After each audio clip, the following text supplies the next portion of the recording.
Hey everyone, Chef here. Welcome back to Planet Zoo with Empirical Sahara, our arid African desert themed zoo.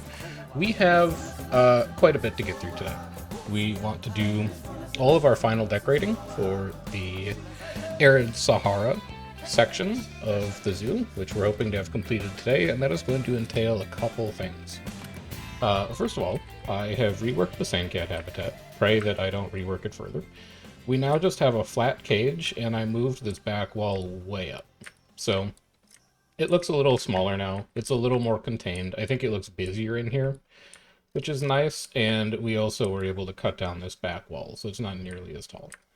The cables don't quite line up, and if you spend too much time looking at this little limestone box that I made, it looks a little weird.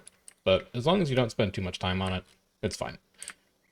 So, what we want to get through today is a couple things.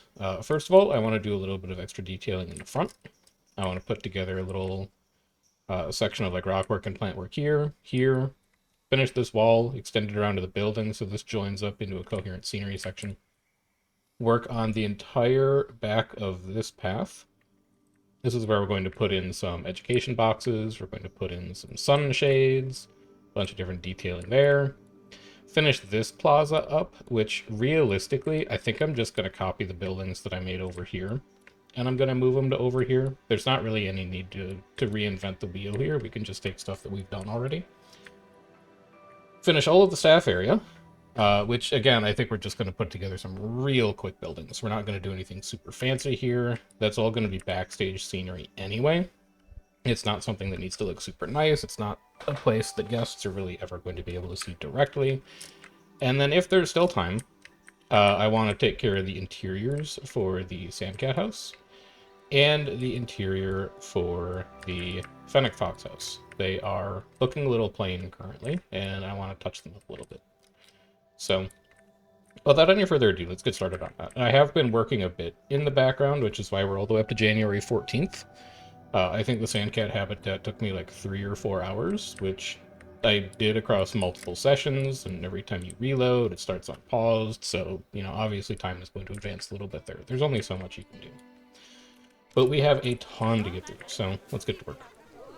Back here, I want this section of wall to look like it's a little broken up.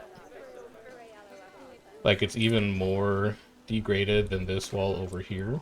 So I'm going to take a few sections of mud wall, and I'm just going to lower them a bit like this, so you can get a little bit of height variance, and then we can spin this thing around. Oh, this is a grid piece. I don't want the grid piece. Mud wall. Yeah, give me the non-grid piece. And then we'll grab the shorter one. It's also a little thinner, which is kind of awkward. But we could put this in like this.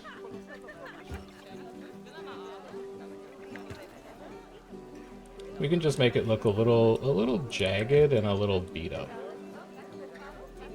Like it was made out of actual brick at one point, and now it's just kind of crumbling. And then we'll rotate you back like this. We'll bring you back up here. Turn your angle snap off.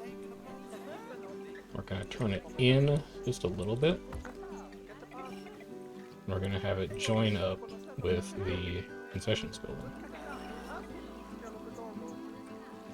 Maybe right about there. And then we'll slide you around so that we have a nice clean joint there. And then maybe we take another one of these pillars just because it's kind of a funky shape.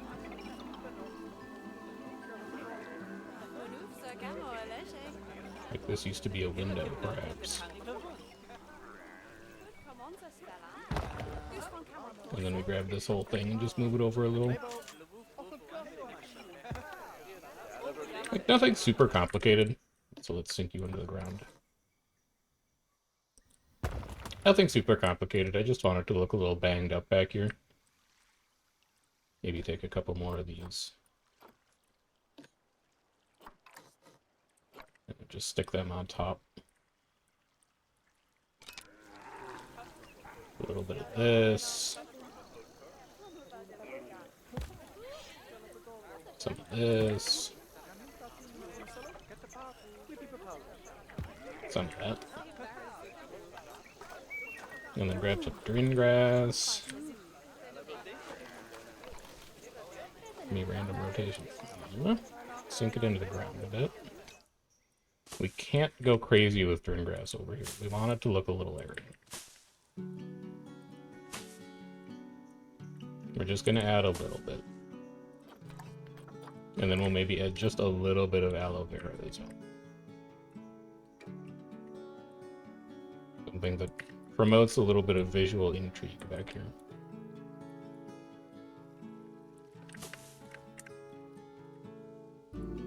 And then behind that, we go nuts with Naturaria. We want it to look very overgrown back here.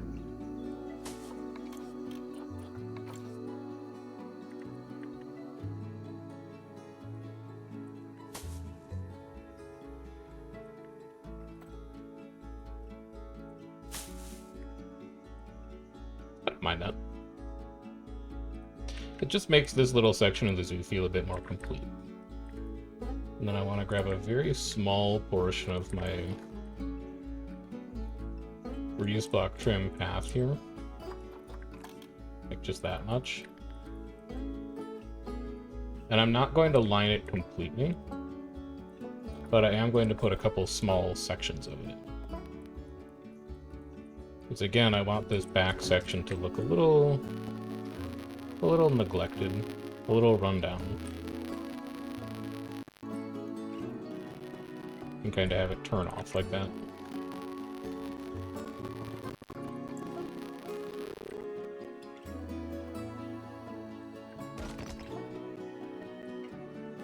Put another one over here. And then like 2 more over here.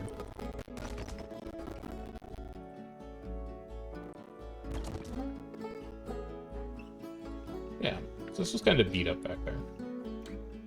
Could maybe put like a bin and a bench over here as well. Themed bin? No, not themed bin. Just add some of those. I wonder if I have any interesting African theming that I could put on top of these pillars. Also, I don't like that they're pointing the same way. Let's say a viewpoint like this. Actually, let's say a viewpoint like this, and maybe I can hang something off of it.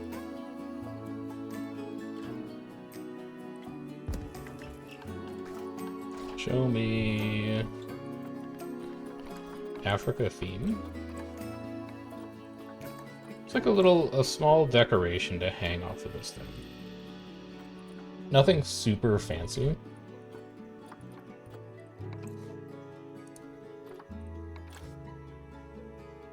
Couple beads, maybe? I don't think bunting beads would look horrible hanging off of that. Let's see.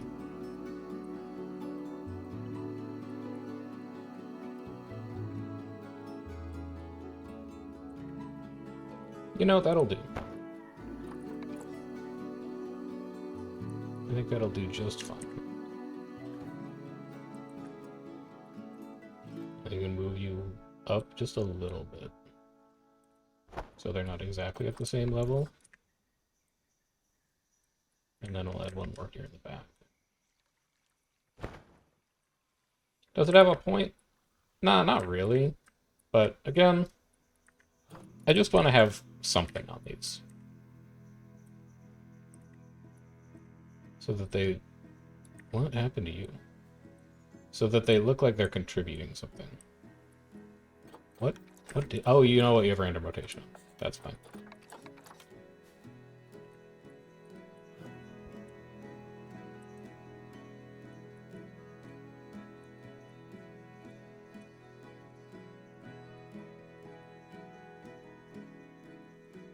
Get you to hang here. Get you to hang here.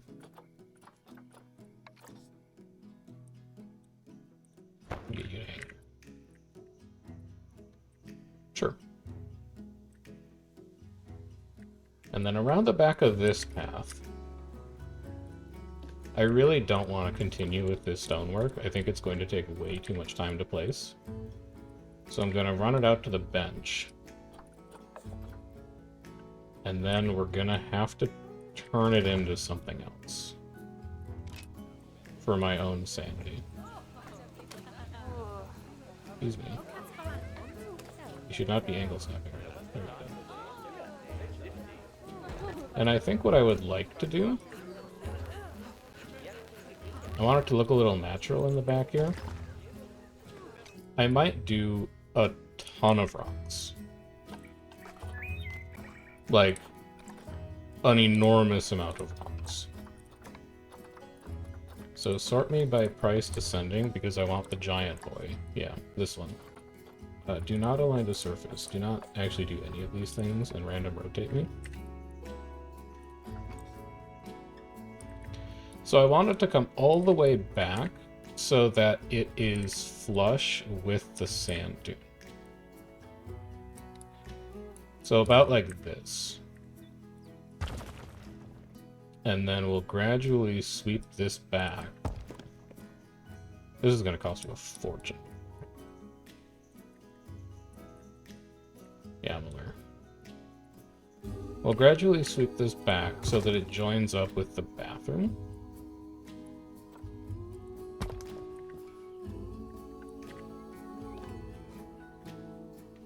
And then what happens if you just start duplicating this? And sliding this into place as your unit. That's a little taller than I want them to be. I think that's about right.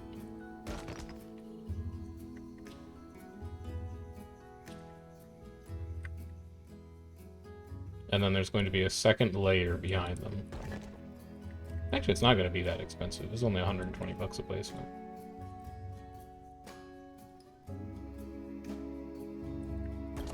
I also want to vary the height of this one really quickly. You should also add these to a group. You're actually in a group right now. And you probably don't want to be. Oh, you don't want to be. Let's fix this now before it becomes a larger problem.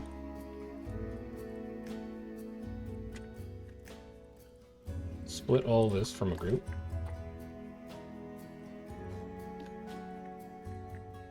And then go into group edit mode, split this from the group. And I want this to be the group that I copy and paste. There we go. Just come up here. You'll get a little taller over here because the sand dune is getting bigger.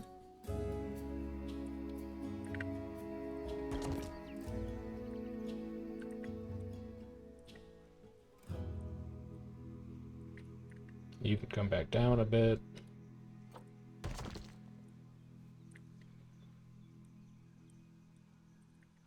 Come back up. As long as we keep varying the height a little bit, it shouldn't look like this is the same rock structure. But if we need to, we can go back and overlay a second level of them.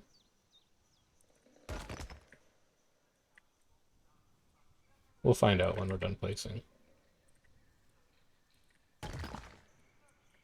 Just keep moving these along. Slide you around. Move you up.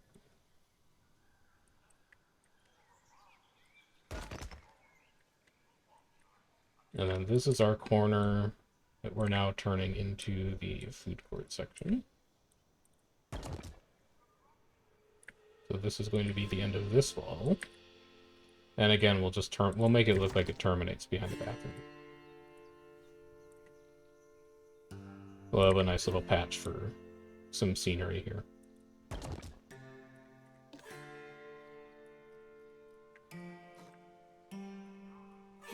Alright, so that's that. Let's grab our bathroom. I don't want to copy the toilets with it, actually. So we're going to take the toilets and split those from the group. And then we're going to call this entrance plaza restroom shell. And then if we duplicate you... Yeah, it looks like the whole thing. bring it over here. Stick you right there. Get rid of this old grease block framing that we have. We don't need that. And then we'll slide this into place.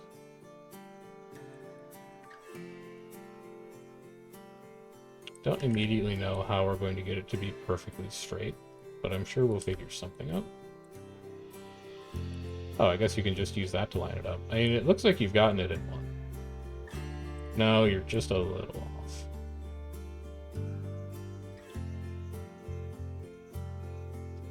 That might be pretty good. Yeah, I think you've gotten it.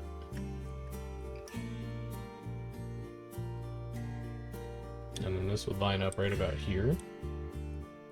And you want to probably sink it so it just barely frames the restroom. No, you want to sink it so that the stone blocks in the back are actually underground. So you'll go here, and then we'll put a second bathroom in. This bathroom almost never gets used. But for symmetry's sake, we'll have a second one. Also, now seeing this isn't exactly lined up evenly with both of them, we do a little something like this. That's our restroom block done. And then let's grab the shop block, which I've already removed the shops from. Lovely. We'll duplicate this over. And we'll do the same thing. Looks like even the shops are placed correctly. It's the Gulpies on the right and the Chief Beef on the left. So we'll line you up, pull you down. That is definitely not lining up correctly.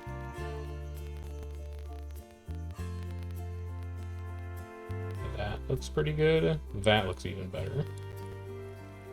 And then we'll bring it back up to right about here. It looks like it covers everything up pretty well. Push it back a little bit.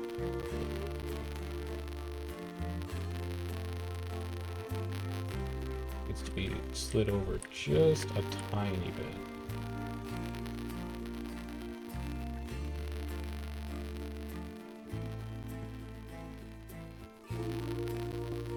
Something like that looks pretty good.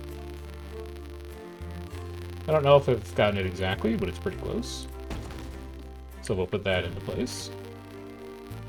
I do not like that this sand dune comes all the way back out, so we're going to push that down a little bit. It's okay for it to be a little sandy back there, but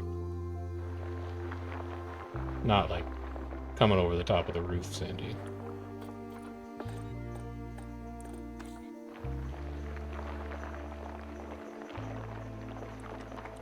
And then we'll smooth this out back here a bit.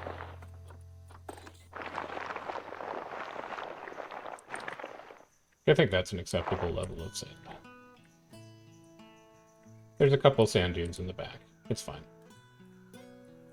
And I would also like to do the same thing here, because I want the sand to look like it is creeping over the tops of the rock. So we're just going to pull this sand dune out a little bit until it starts to cover the top of the rocks.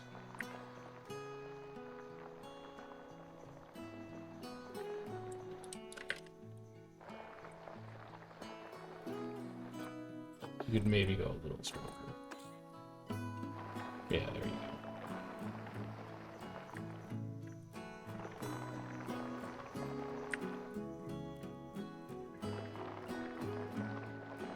For this, I want it to feel like these rocks are the only thing holding the dune back.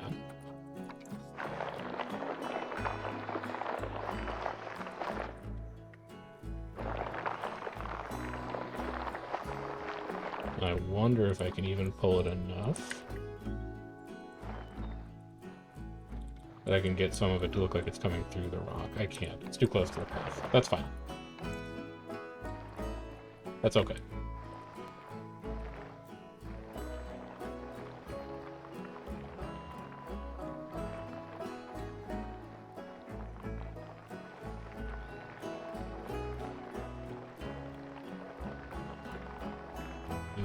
here. Not quite. Good try, but not quite. And then I'll go back and smooth some of this out.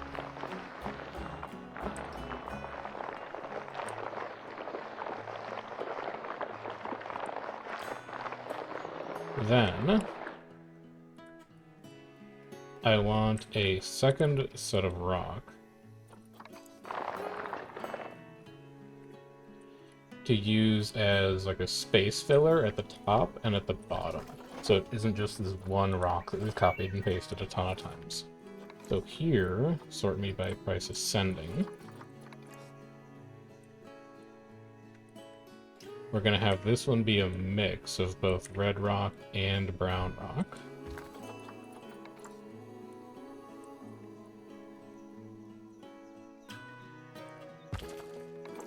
Let's push them inside each other a little bit.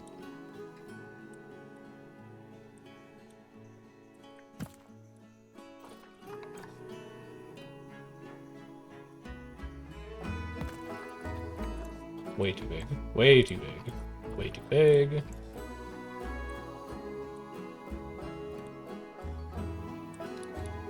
Something like this.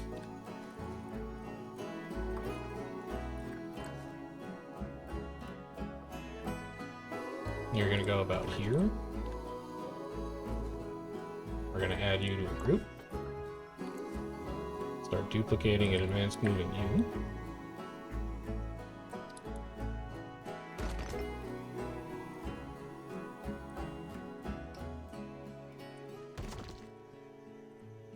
And we'll align with this now. Wonder, can I get you like into here? And you still look mostly normal? Yeah, actually, you do.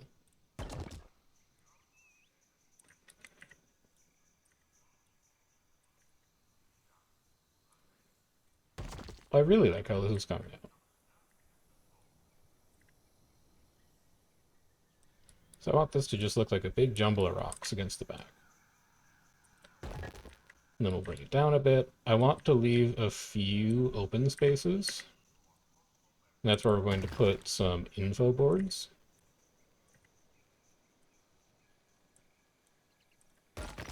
So I'll show you what I mean. Like right here.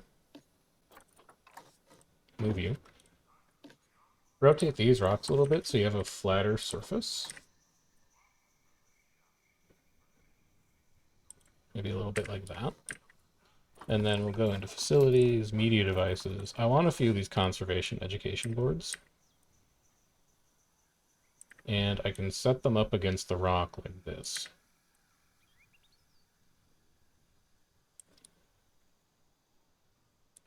So I can go 1.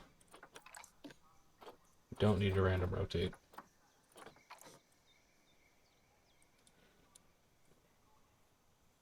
2, 3. And I don't want you to be part of this group. So let's split you out of that. Let's also change your colors so they're a little more appropriate. Give me a sandy color for that. Leaves. There aren't really like leaves in the desert. So what colors am I using for these bins? I could use 783 FO4 for the leaf. It's like my accent color.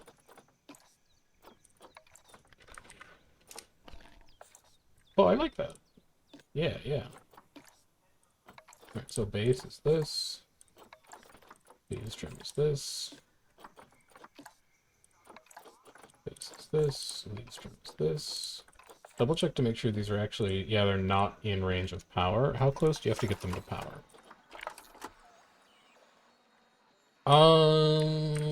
It's not that bad. It's not that bad. But it does kind of interfere with your plan of making them next to the flat portion of rock. So you're going to have to adjust your hopes and dreams on that. Move them here instead. Now they're within power range. This, I think, is going to end up being a sunshade. And that's what's going to use up this space instead.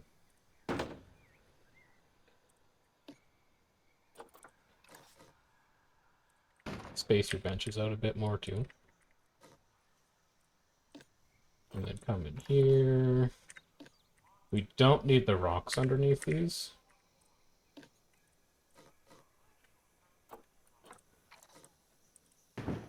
Let's adjust these very briefly. Trim that back. Bring these back down. And I'm just going to make a real simple display box for them.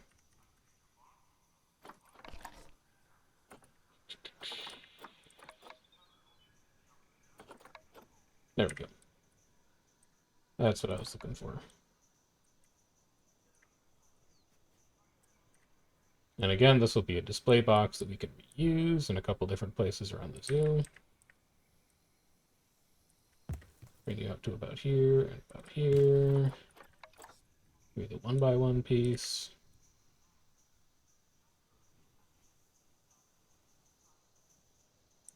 Right about here. I want it to be relatively narrow. Good. No. Good.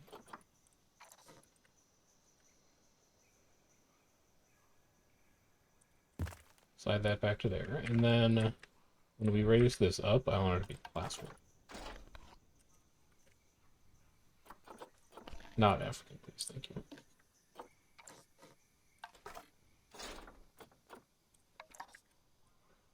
A 4x4 is probably going to be good.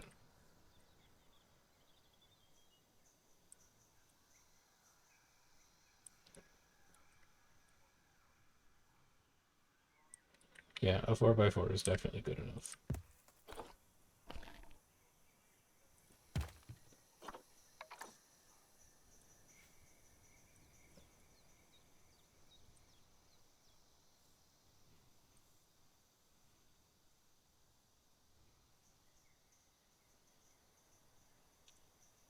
Seeing a slight problem here, which is that this needs to get duplicated and come out a little further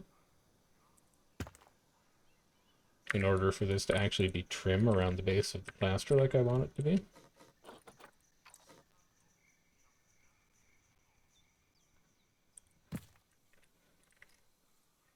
And then same with you. Actually, how far out does that need to come? You need to bring this piece over to find out.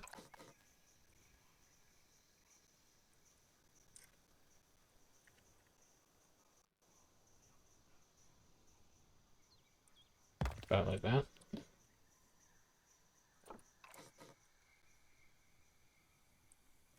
That needs to come out to right there, and then these can back up a bit.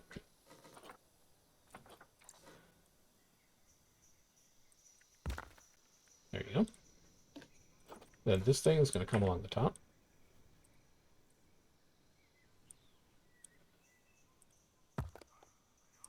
Like that. And this back wall is going to come forward to about here. We're going to sink it down just a little bit. So that's the basics of our viewing box.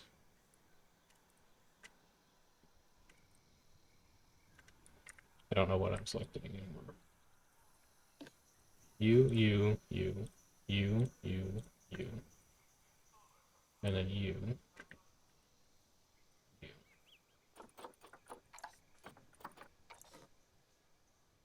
you get all of it? No, you're missing a piece of plaster. There it is. Did you get all of it? Yep, that's all of it. So now I can change color on you. We can make you a little more sandy. I want it lighter than that. And then I want the mud at the bottom to be a little darker. Not you. Not you. Let's hope that that's good enough. Not you.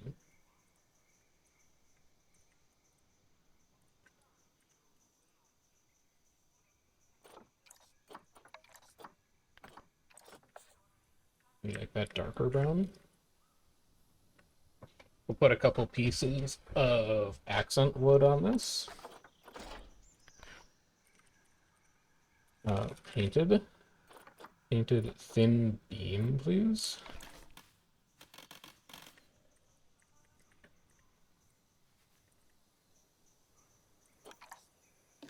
Problem.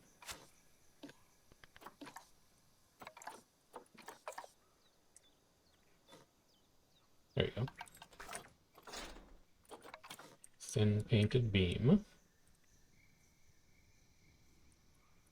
It's going to go about here. I guess you could just do it with the 4-meter piece, yeah. And then rotate 90. Have it go here.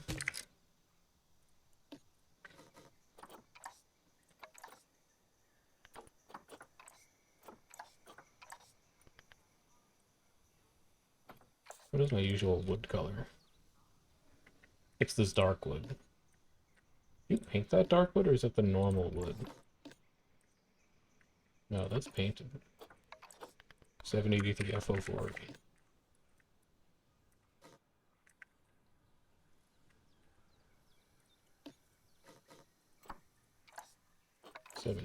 FO4.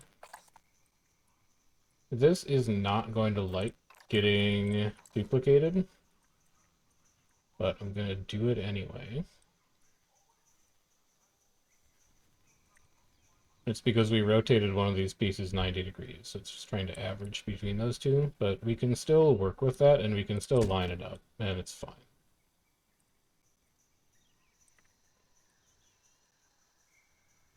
Just slide it into position manually. It doesn't have to be exactly correct.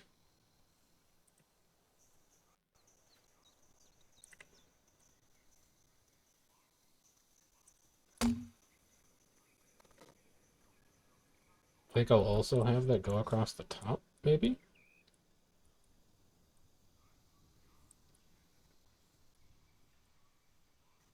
This it's going to get really mad about. Yeah. Yeah, that one you're not going to be able to do like that.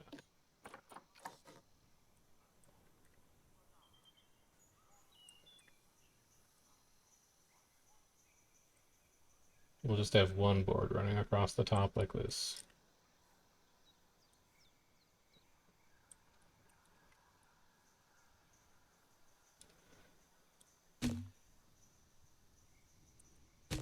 Actually, we'll have two.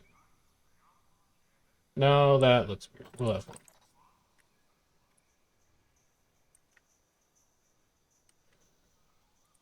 Okay, and then we'll grab some sunshade.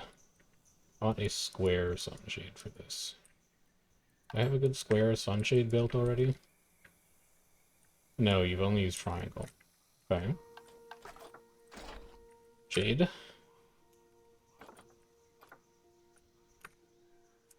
Shade. There we go. So we can hide this inside of it. There is the snap that you wanted. Rotate it 180 degrees.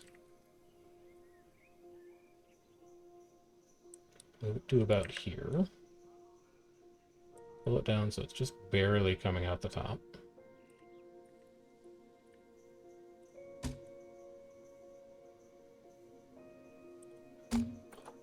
And then hope that you can figure out how to make this look natural. You might need to just pull them in a bit.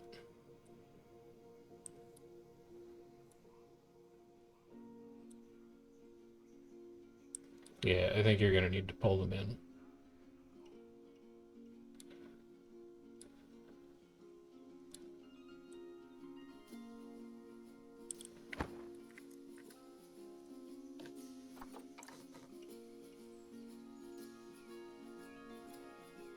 You'll go there.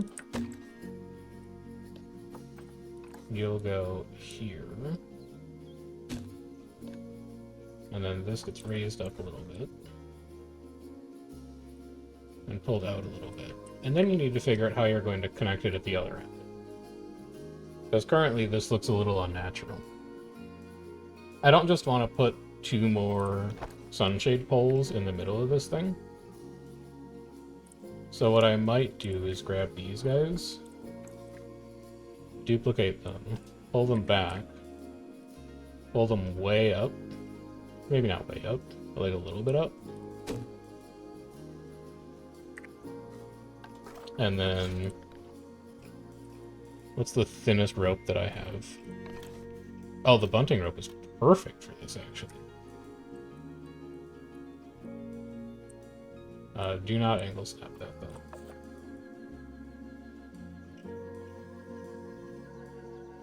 Alright, so it's not perfect. It doesn't exactly reach. The rope is going to be too thin. Actually, rough rope is not too thin. I can use rough rope for this. That's too bad, because that bunting rope looked really cool. It's just not quite long enough. So I got 1, 2, 3, 4. That should be 5. That should be long enough. And then if I grab all 5 of these... Not you. We're going to group, advanced move it. I should be able to find a point where it hits pretty much exactly where I need it to go.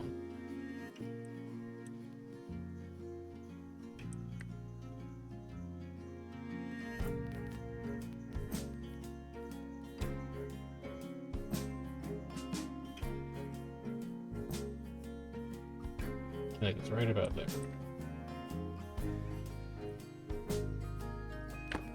So we go like that.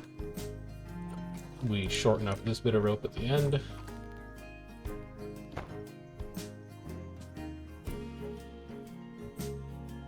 Still looks a little off. Like, I don't know how this thing would necessarily handle in a breeze. But it's better than how it was previously. So we'll take it. And then for some reason we need to shorten this length of rope up a different amount.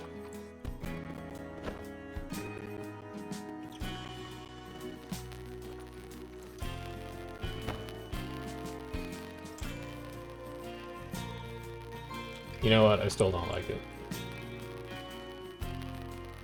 I need to put just like a small post in there. We're just gonna use a small round painted.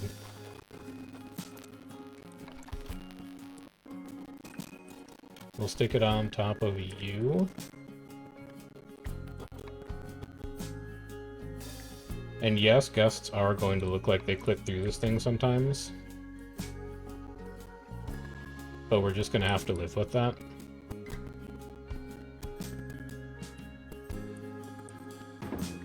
That's just the way life goes sometimes. But it looks like much more of a solid construction now. We'll give you the same dark painted wood. So now, we can save all of these. And you. Merge into group. And this is called our information kiosk shell. And we can set up our information kiosks. Amphibian extinction crisis? Probably doesn't matter too much in the desert. Bee population decline? Probably not. Deforestation? Probably not. Ecological restoration? Sure. Climate change? Yeah, I'd imagine. I thought there was a desertification. But maybe not. Land sharing versus land sparing, maybe? Alright, so something like this. This is our little desert learning center number 1. Do you like the fact that there's no trim on the side for wood? Yeah, I think that's fine. Alright, so that's one of our info booths. We will continue with these rocks.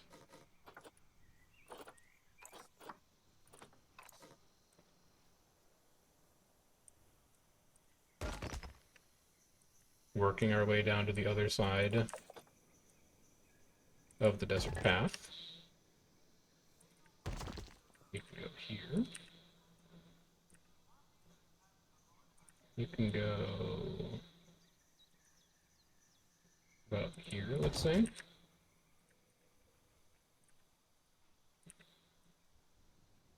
This one's going to be a little narrow, so I'm just going to shove you inside that rock.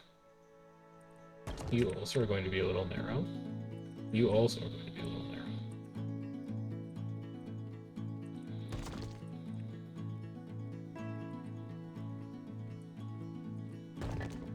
Keep coming along here. I don't like that you're floating. We'll bring you down a little bit.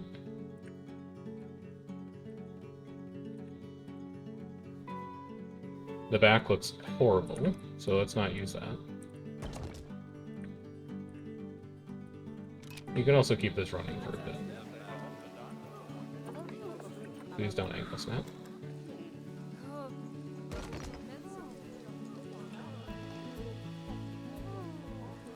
Pull this along through here.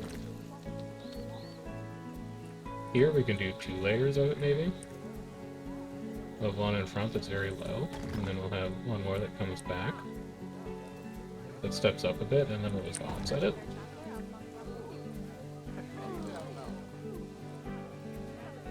Move this over to about here.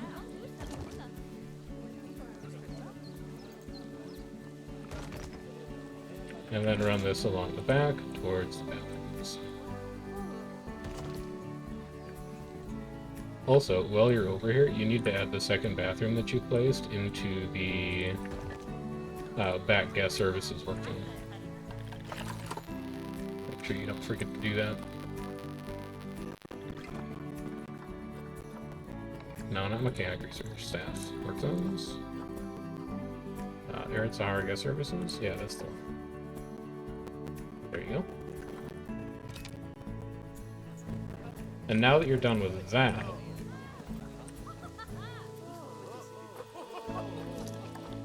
duplicate this again, and you're going to run this along the top.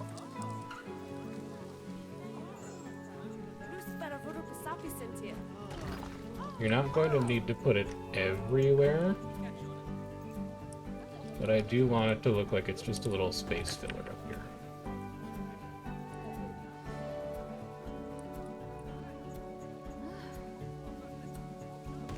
It's like there's something going on up here. Not everywhere, but just in a few places.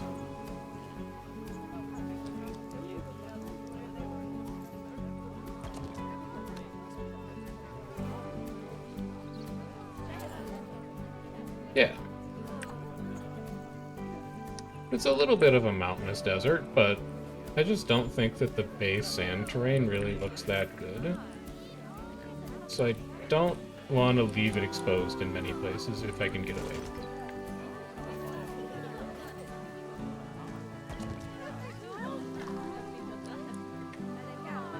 I'll put one more of you in, like down here.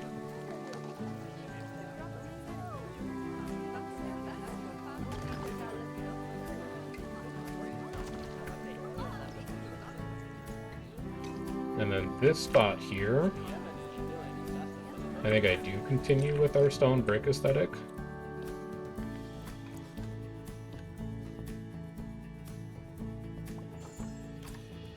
Duplicate you. Move you over to here. We'll bang through this one real quick.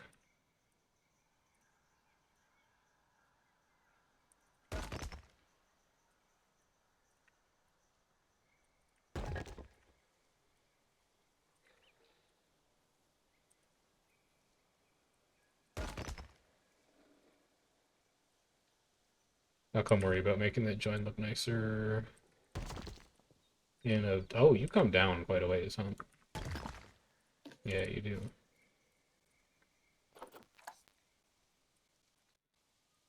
There's a big old drop in that path.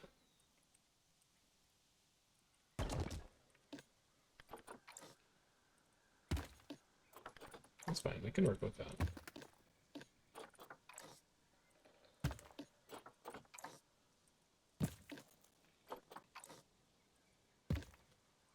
And honestly, you may just want to keep copying and pasting this one,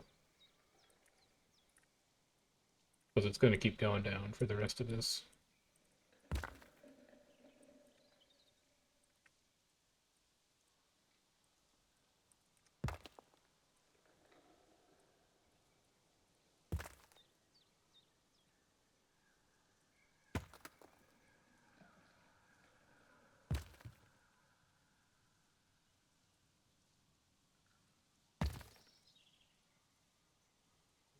Yeah, you're fine there. I think we're maybe at the point where the path is leveled out.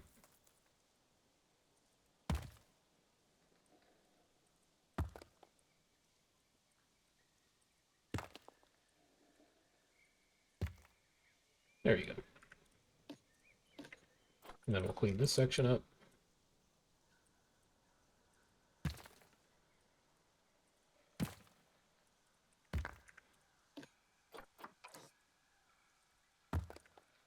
Get you a nice join.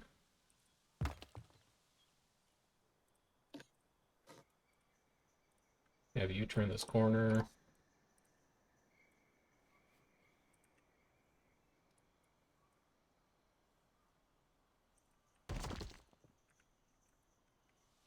There we go.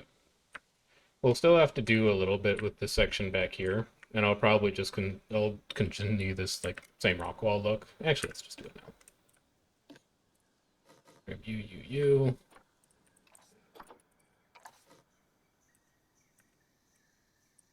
Let's do it now. Get it done with.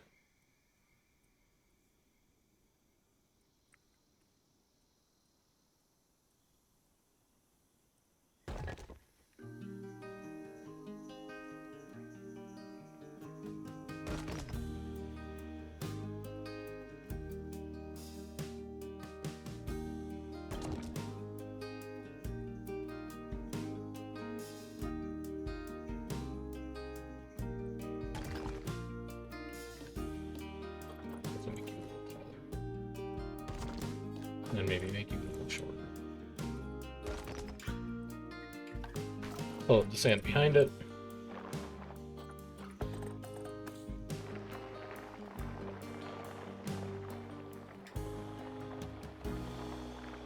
Start to cover some of those rocks.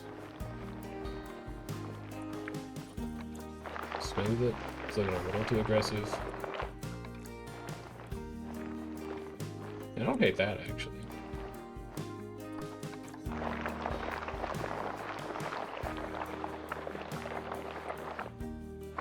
Make it look a little hilly.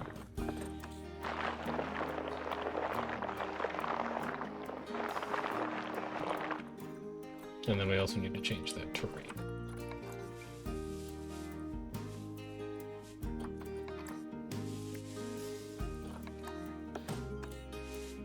Let's give it like a little mix of stuff, so it's got an interesting texture to it. Also, you need to pull the sand up over here as well.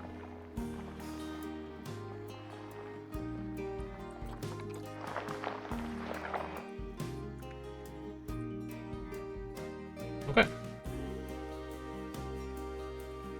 So that's mostly done. We're gonna stick a little bit of nitraria up here, not a ton. I'm actually going to make a couple groups of nitraria as well. So we'll do you, duplicate you. I don't want you aligned to surface, actually. Nitraria bush dry. Duplicate.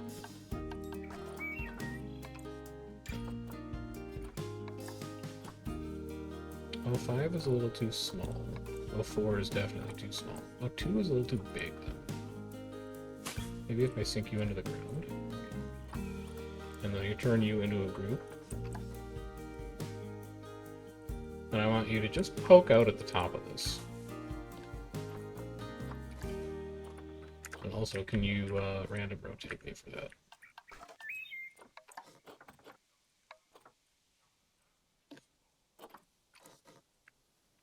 So we're going to pull this along the top.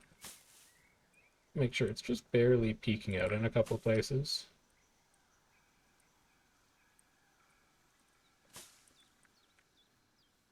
It looks a little overgrown up here.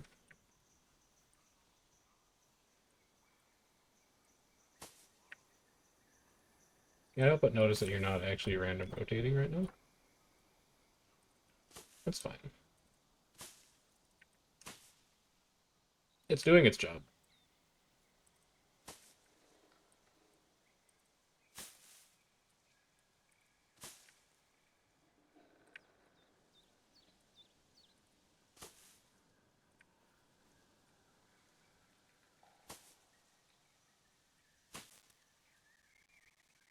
With these elevation changes, we'll have a little bit more.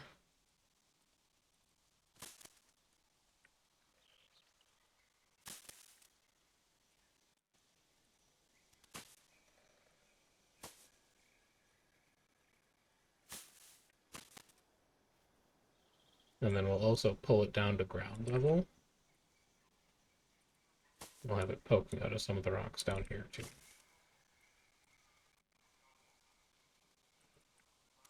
Just little tiny hints of vegetation.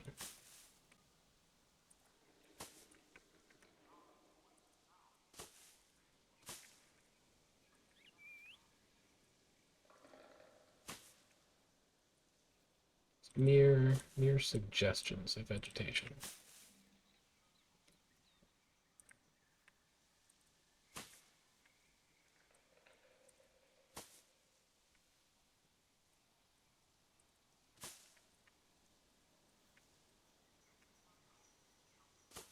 And then definitely a few over by the info booths to make them look a little more exciting.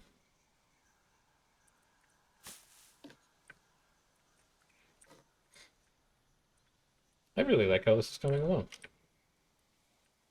And we'll grab our sunshades. Find a few places to put these in.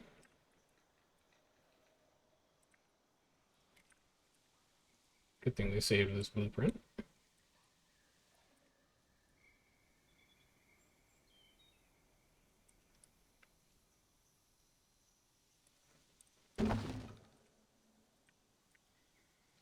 I'm not going to put sunshades over every bench, but I am going to put them in opportune areas around this general viewing gallery. We'll adjust the benches a bit so they actually go under them. We'll do one more maybe. Go over here.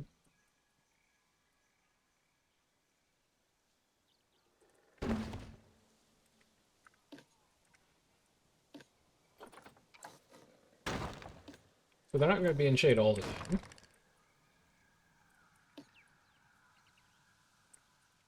No, you need one more right here. You need one more to go like right here. The problem is you can't see anything with a bench there. Yeah, let those function as the shade spot. So immediately it looks like there's so much more going on along this trail now, which is exactly what I wanted to have happen here. It looks like there's so much more visual interest, and when you're down on path level, it looks so much more interesting. I like that the path is a little uneven down here. I'm really glad that we didn't smooth that terrain out.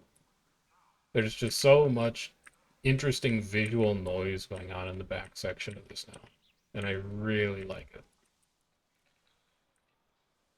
So, what else can we get in here? Well, we need to clean this spot up.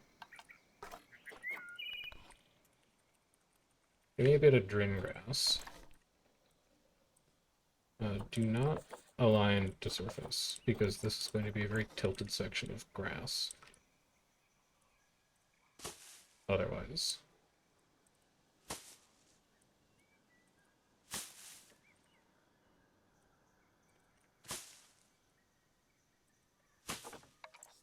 But just a little hint of a little bit of a suggestion of a guess of greenery. And what other interesting plants do we have that we can put in here? Not a ton, because we're in the desert. Maybe like a very small salt cedar bush. Just one. It's kind of the centerpiece. You can also, over here, put in your next shell. And yeah, I'm gonna include these things in here as well. This is now not information kiosk shell. This is information kiosk 3 boards. We'll duplicate it. There should be power over here. Where do you want to put it? I was thinking I wanted to put it here.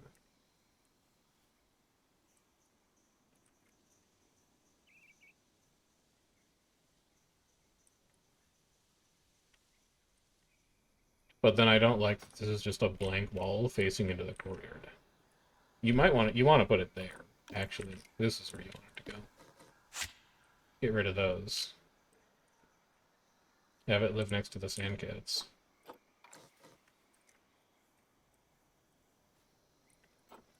That fills this section very nicely.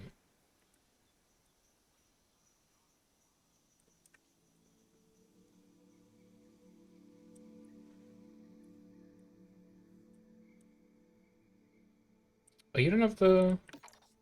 Why are the mud walls not included?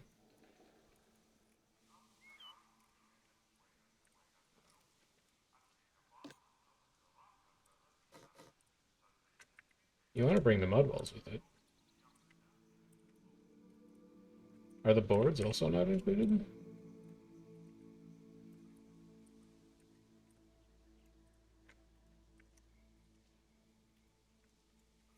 There's actually one more mud wall there. There you go.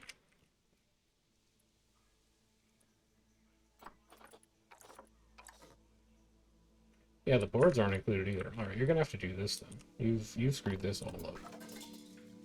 Multi-select you, deselect you, deselect you, deselect you, deselect you and you and you, and you and you, and you, and you, and you.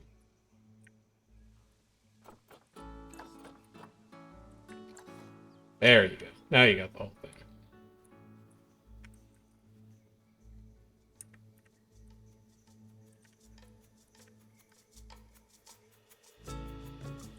Yeah, so you're gonna come and live over here.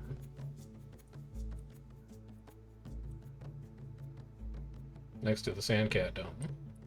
Well, the former Sandcat Dome, I suppose. We're gonna teach people about that.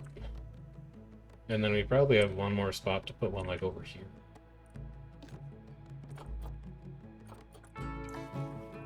Which hopefully is also, it should be powered because you put a generator over by where the food court for one of the transition areas in the zoo is going to go.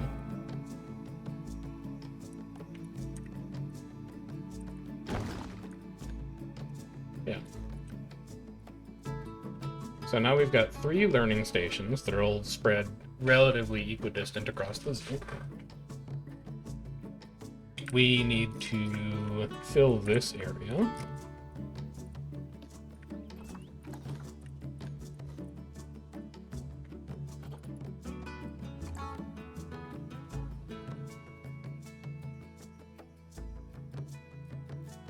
Grab our trusty stone brick.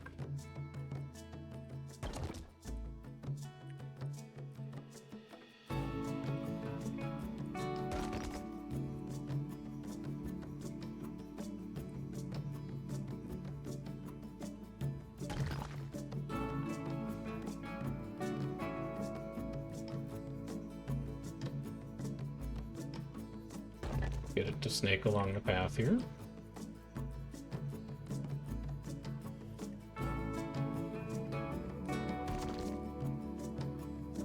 Let's also let the zoo run. I would really like my mechanics to finish their research, because I want to build a large staff room. That was vet research, unfortunately. I'll get to that in a second.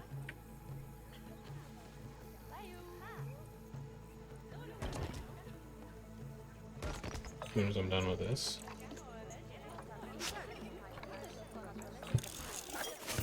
What have you got for me? Sandcat 1. God, we're so far behind on research.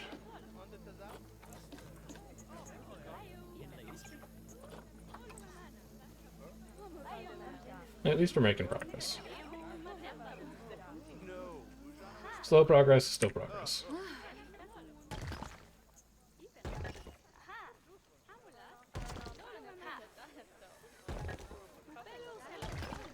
There's that. We also have room to put extra benches over here, since this whole section of path we ended up never actually using. So we'll do African picnic benches, second style.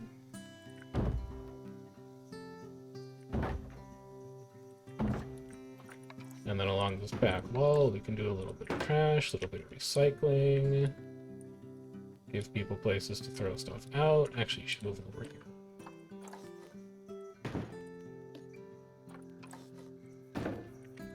There you go.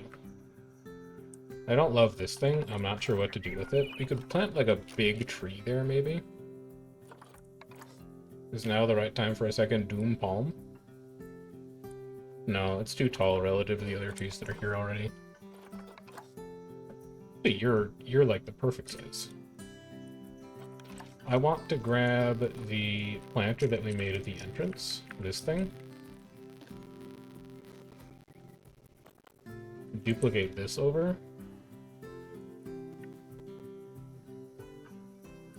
Put this here. And put a Doom Palm 2 in that.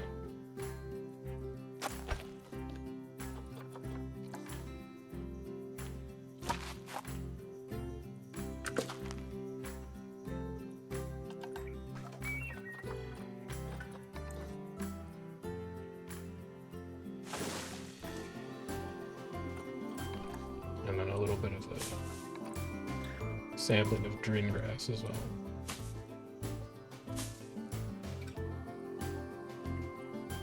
Yeah, so this is like a little, you know, oasis back here, basically. Give me one of these Nitraria bushes. Because I like how this came out as just a space filler.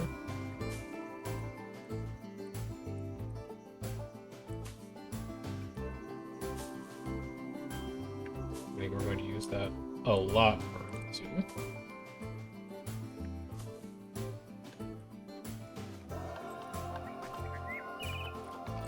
Some more dry dune grass up front. We can turn random rotation on for this.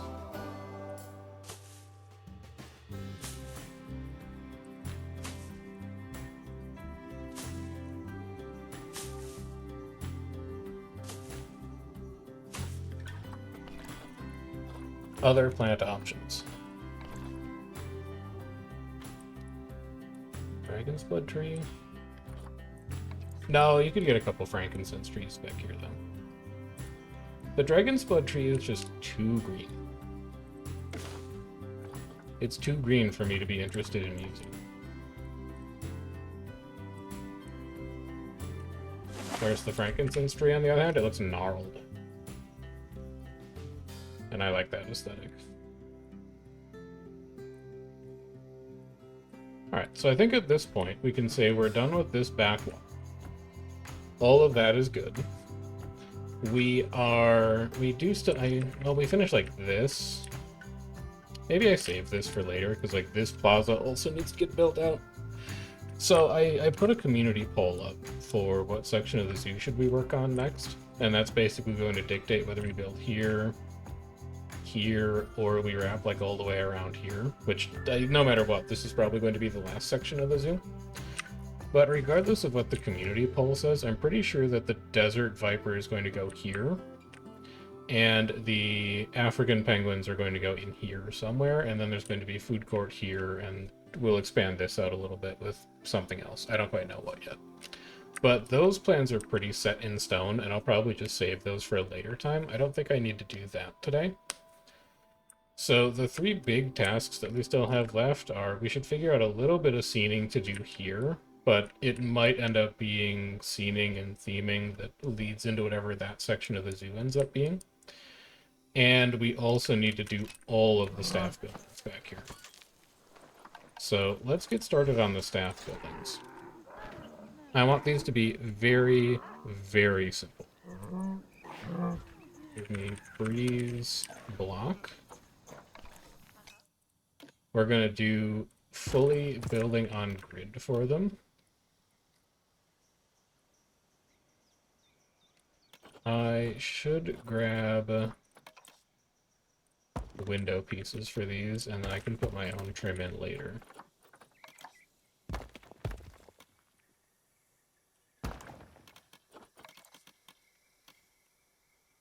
You're gonna get an arch.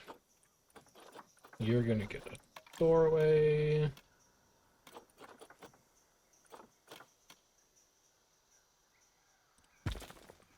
Yeah, for now.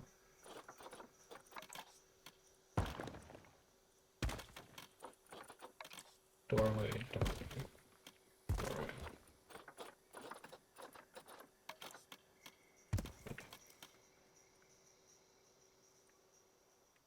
You just want to do these completely out of stone? I wanted to do a little bit of like simple plaster paneling in the style of these buildings here. How visible is this? Like, you come in here.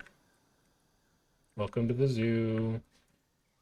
Put stone brick up all the way on the side.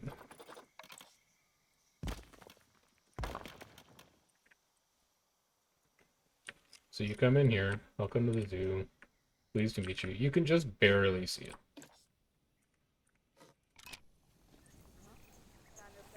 You come along this way. Turn this corner. Can't see it. Brief glimpse of it. That wall would be really visible from here. Alright, we'll do something simple to just this wall then.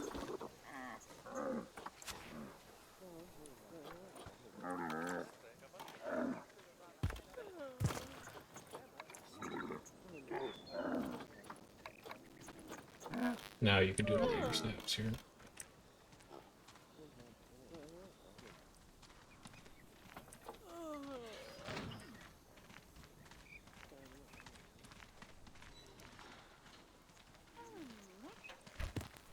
You can go about here. Please don't random rotate.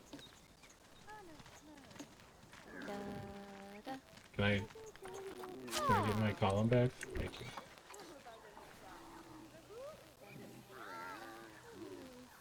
And it'll come to about here. And then give me plaster.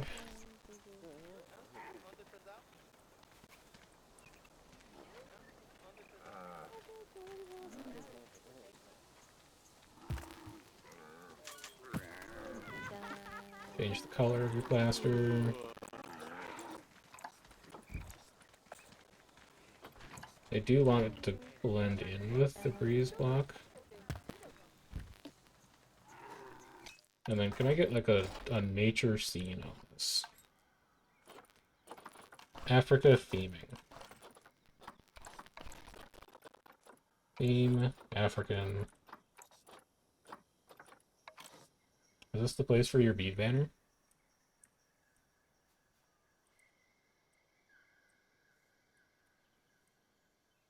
No, I don't think so. Is it the place for bead art? No. Is it the place for decorative strip? It may be the place for decorative strip.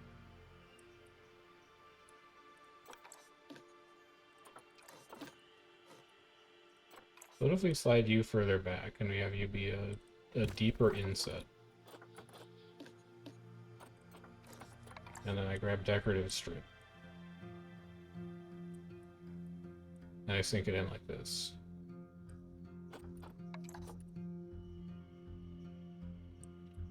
Or I do this one.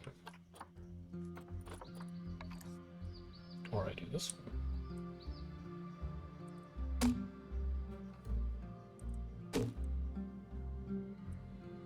So far, don't hate it.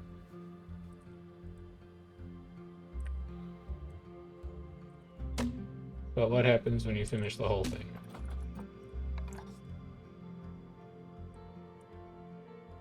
This is actually a really nice piece of wood. I need to remember this piece for later.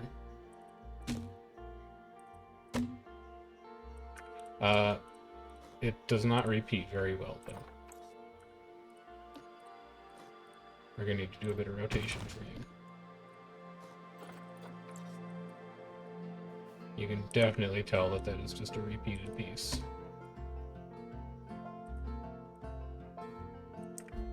We'll rotate you again.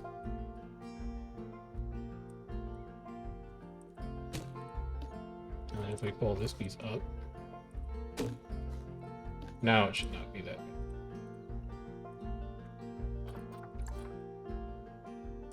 There you go. Dude, that's a really nice wood piece. Do I have a window that I can put in there too?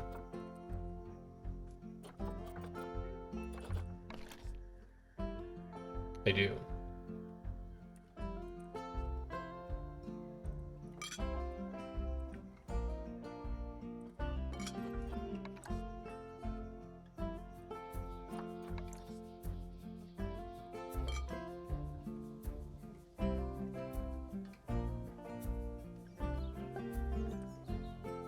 Could you get rid of the breeze block framing at this point?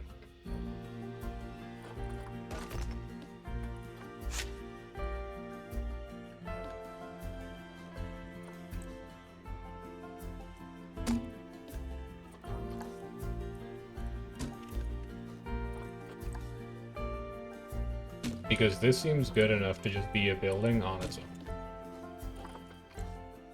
No, not move. It's really nice. It's expensive, but it's really nice.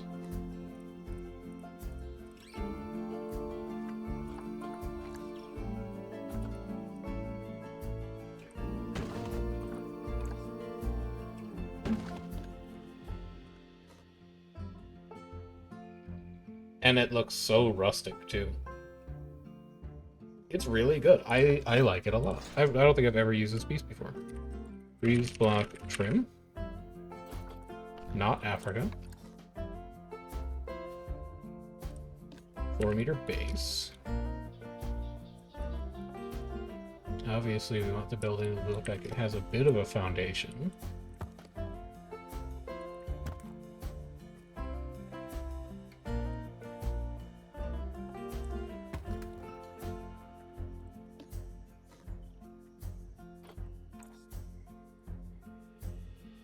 We can adjust you upwards.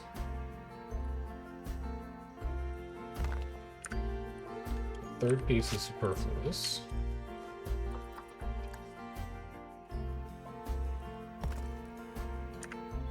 And then grab one of these.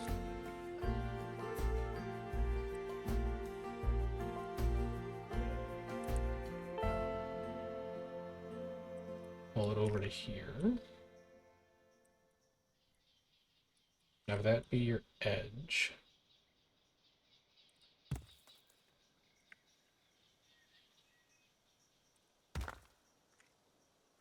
Yeah, I'm committing to this. We'll make a nice looking zoo building.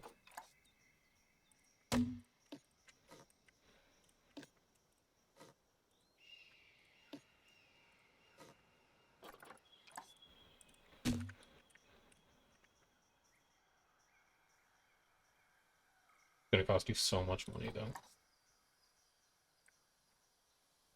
Like so much money.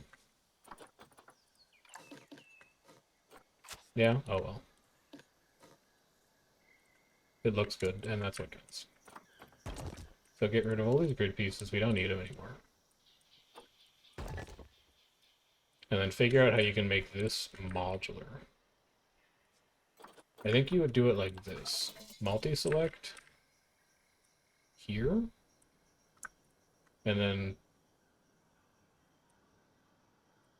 Oh, it's part of the group. Yeah, that's going to make this a lot more annoying.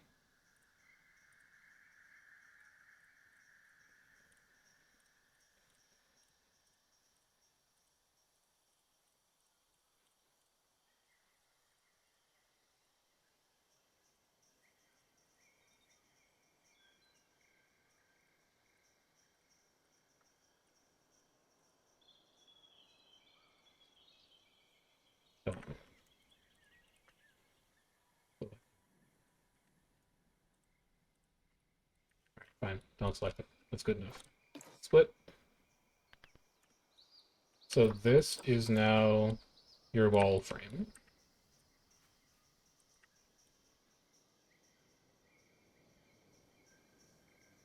And we can paste it anywhere we want. But I want to slide it in far enough that we can see where doors are so that we can build around them.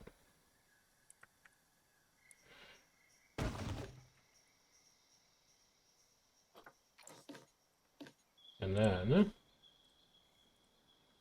grab this.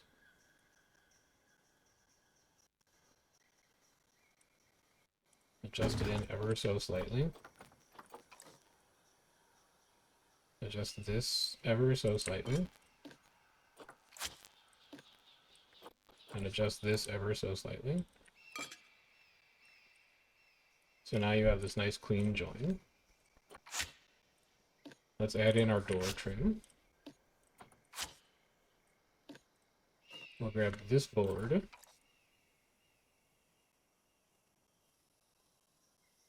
So it just barely covers. Slide all of these over. Oh, they're going to need to go up as well.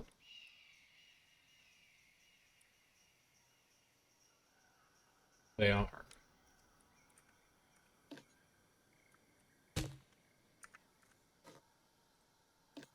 Is there a better way to do that then? What is this thing? African decorative strip. Is there a smaller decorative strip? Can I use the back of a shutter? Sort of, but there's rope on the back. Decorative strip is painted on both sides, both sides, both sides, both sides. Alright, so that won't work. You could just make the trim a little taller, or you could go horizontal on this side. Why don't you try going horizontal on this side? It's going to make your life easier. You can use the tall patterned ones in spaces where you need to. Good thing we have a mountain of cash, and we have all loans available to take out.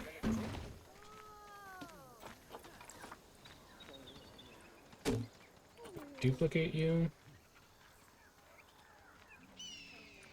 No, you're just gonna have to get a really thin one in here. Like this.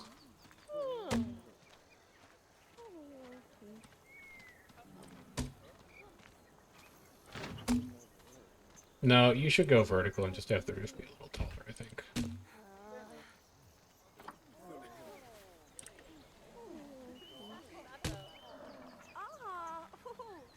That'll be fine.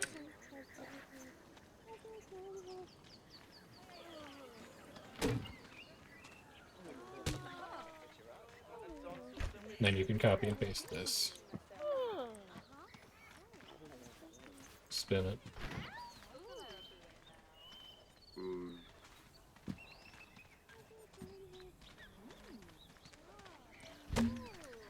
Add a little bit of diversity to it. If you know the roof is going to need to be that tall anyway,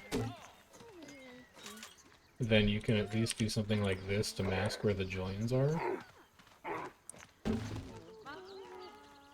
Thank you for letting me know, camels. And then you can bring these things over. This is going to frame your window.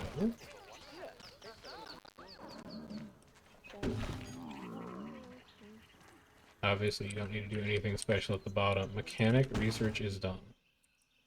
Please tell me that you have given me what I need.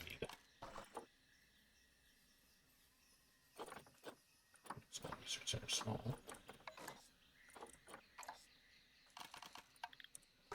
What did you give me?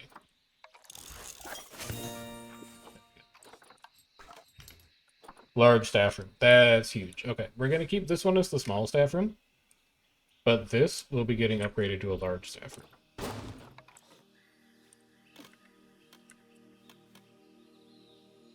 Almost immediately. I mean, literally immediately.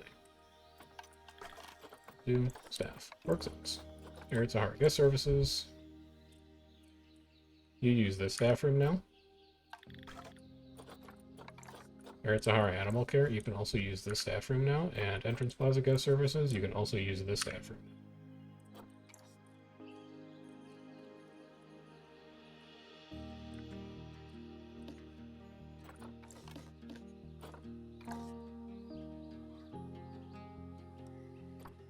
You can also use different decorative strips here. That's true. No, keep it cohesive. Stick to just one.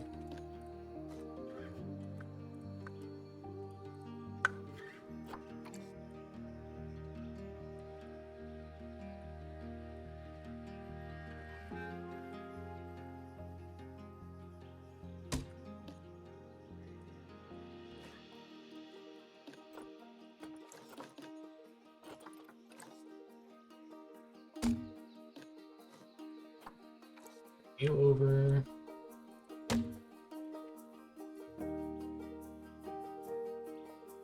You know, really not hating this so far. I do think that this trim needs to come out just a tiny bit. And then obviously we need to adjust where it is on the door.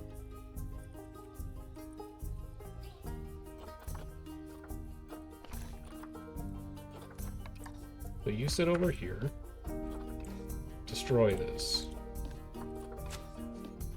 and then bring this trim forward.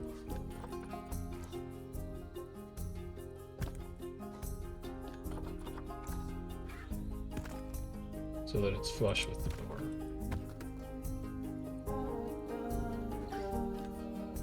Then bring this thing out just the tiniest bit.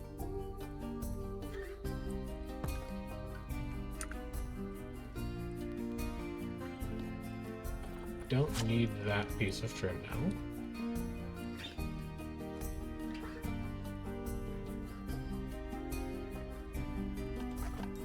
And I get a shade. No, what are they called? Awning? No. Yeah?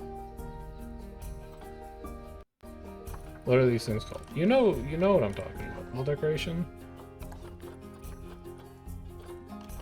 Fascia, canopy, canopy.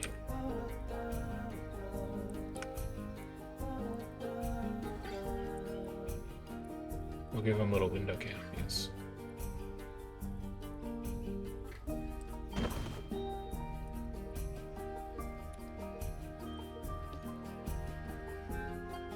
Then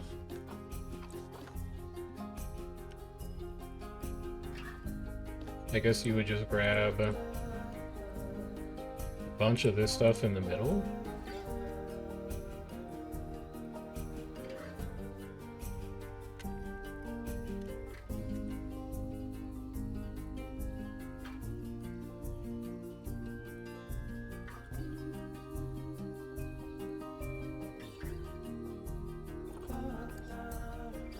We keep sliding it down.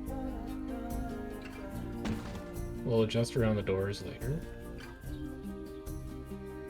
I need to angle snap that, please.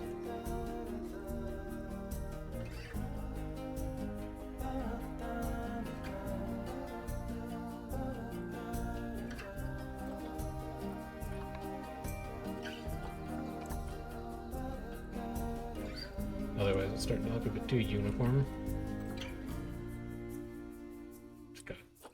Please, please, just press the right button for once in your life.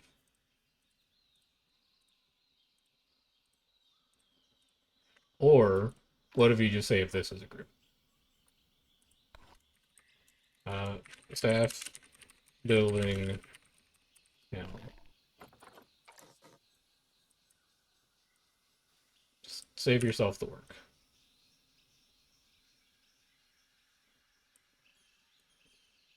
That bottom part will get covered by trim.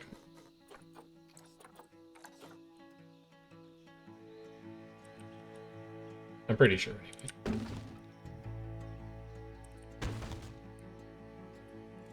Alright, so you've got that.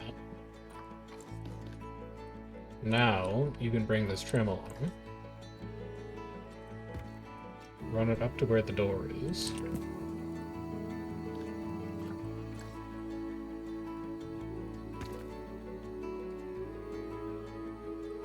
Yeah, trim covers it beautifully.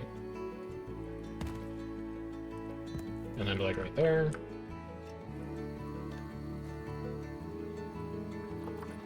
Let's grab a little chunk of this. Have it join with that door nicely, and then grab a little chunk of this.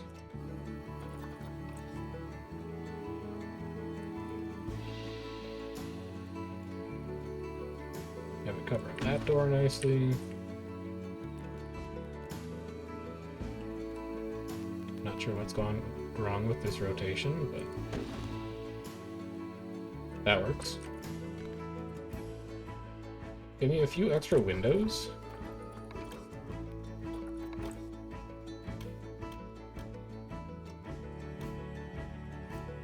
Let's get it lined up with this one.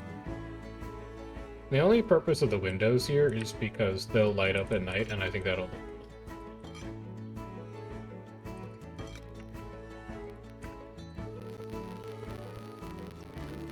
We can also progress this trim further. Also, let's move the trim up at this point so it just barely covers the top of the boards, and then we can adjust some of these boards to go to where they need to go.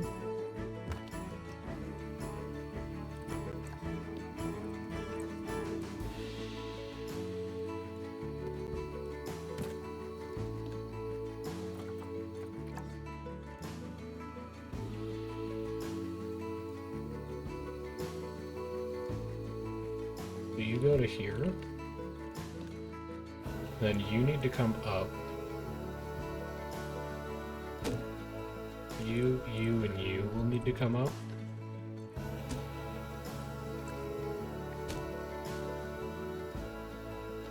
You'll need to come up. And then just copy this over.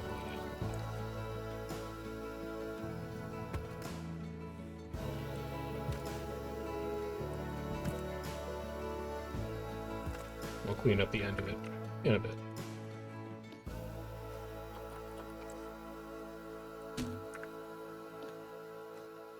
Also, you can let the part.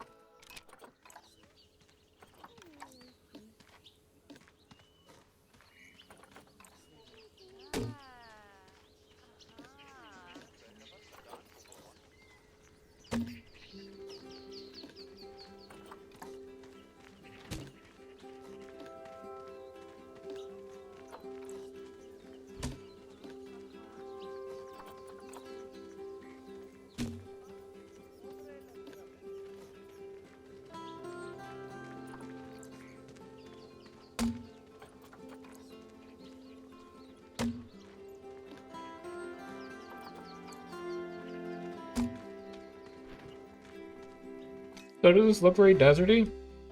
I don't know, like, not really, I guess. But at the same time, these are buildings that actually need to be functional for the people working. So if there was going to be anywhere in the zoo that wasn't going to look like it was a building made out of like reconstructed materials, it would be this. Do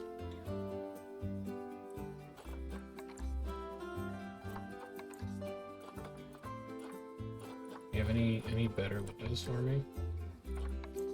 Oh, that'll do.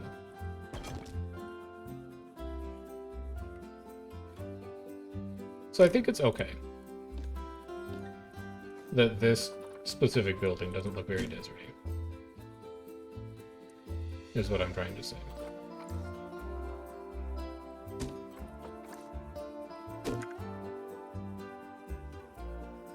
And the upshot is, I think it looks cool.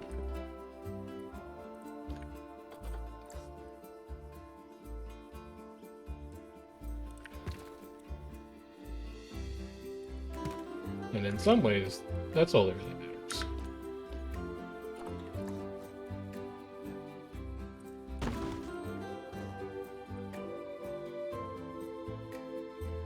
Also, this is kind of funky.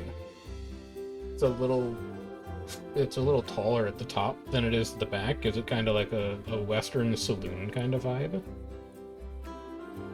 That's interesting. I might have that stick around. Now, what about you? Where can I get some more, like, painted decor? Behind the pillars? No, behind the pillars isn't really going to do it. Next to the pillars might do it,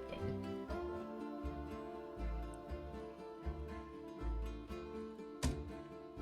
I am concerned that none of these wood walls are straight, but I don't know. It seems fine. In fact, they're definitely not. These are not on the exact same axis as the rest of these doors, but it's fine. It's not noticeable. I'm not going to go back and fix it all. Painted strip? No. Decorative strip. You can get a different colored one because you're the quarantine. That's how people know. And then we'll give you the quarantine sign to sit above here.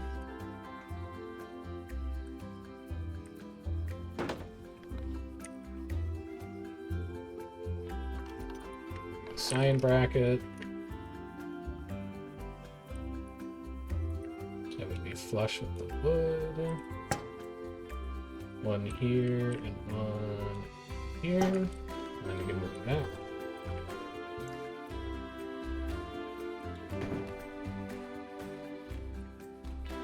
This is surgery. I really like the way the sign came out too. I know it's super simple, but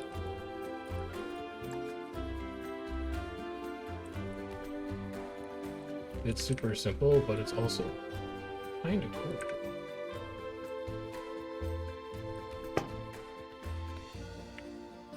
Surgery.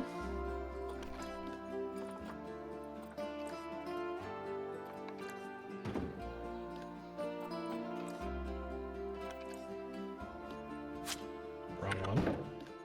Right one.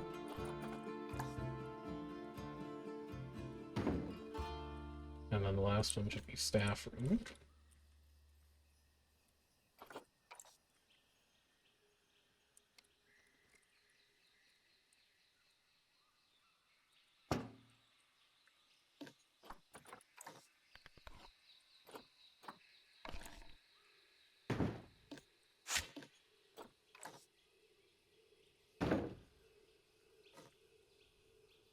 Okay.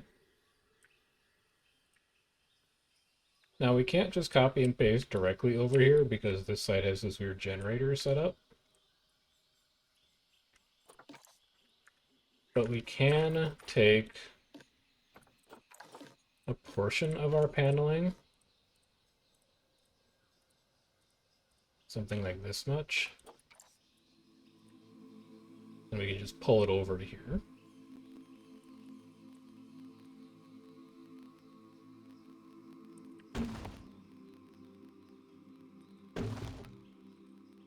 And then we can take like this top part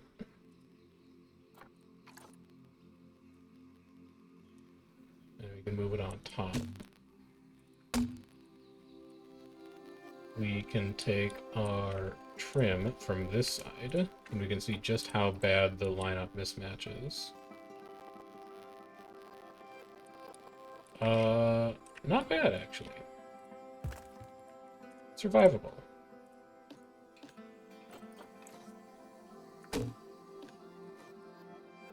Grab all of this. Put you there. Grab just this piece of trim. Bring it over to here. Now, this part is going to have to be a bit higher though, because the door is here. Which means we should pull it over this side. And that's the level we should raise up the trim to. So we are going to have to make this adjustment over here.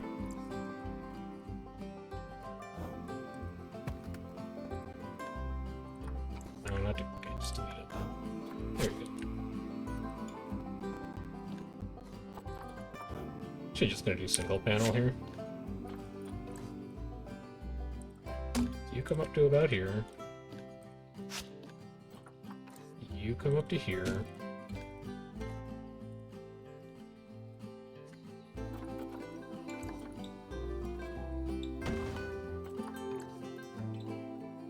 Duplicate this over.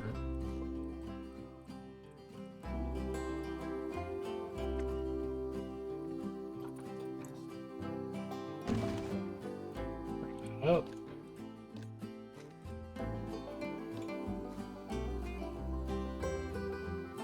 Please select the thing I want you to. Our grouping is a mess in here. We should probably just fix it now. Otherwise it's going to get really messy later on. Select all of this, split all of these. Select all of this. Deselect the buildings. And then save this as a group. So now when we click on this, no matter what we click on, it'll be part of the same group and we can edit it freely.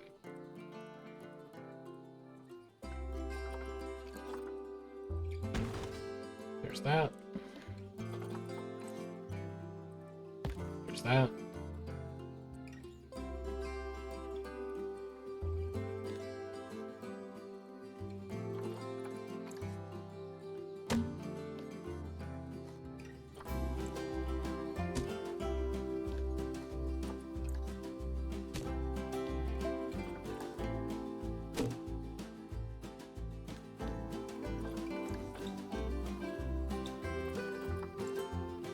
This trim needs to go about here. So this trim needs to get drastically shortened. Well, not drastically, it needs to get shortened by like a foot.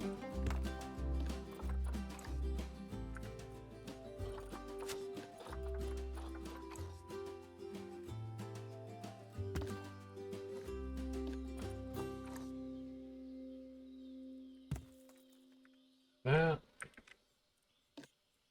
Bring the sign over.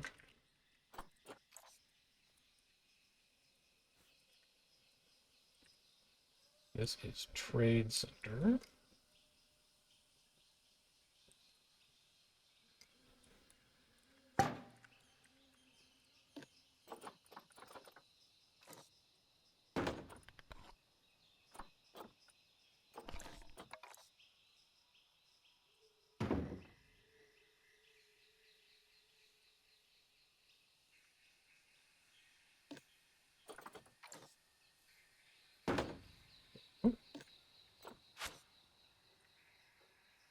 This generator, I think, is going to stay outside. So we're going to need to panel the back of the trade center.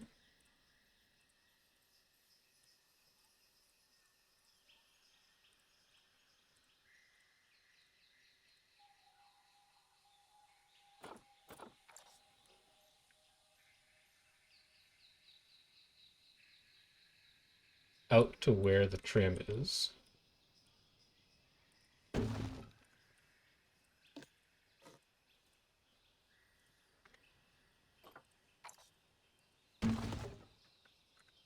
And then also over a bit.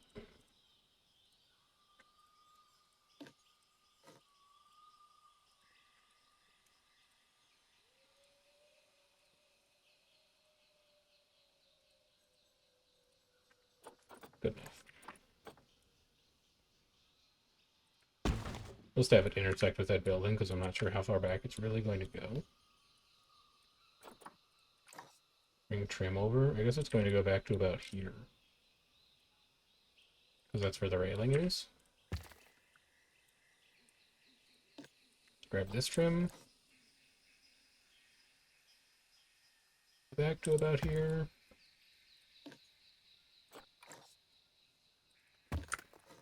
Bring that up. Come over here. Now we're going to pull this trim over.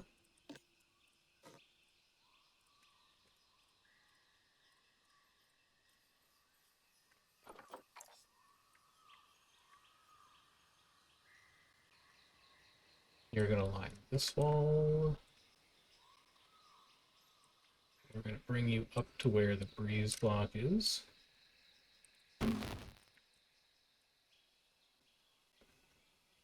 And you're probably going to come up to about that window if I had to guess, so I'll put you there for now. And we'll bring these down. Bring this trim over.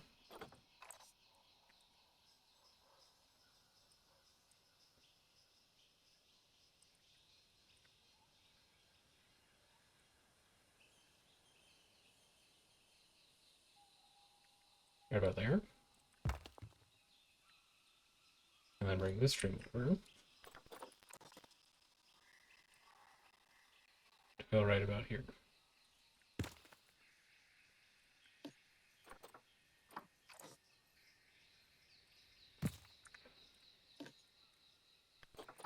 Let's get all of these to line up very nicely.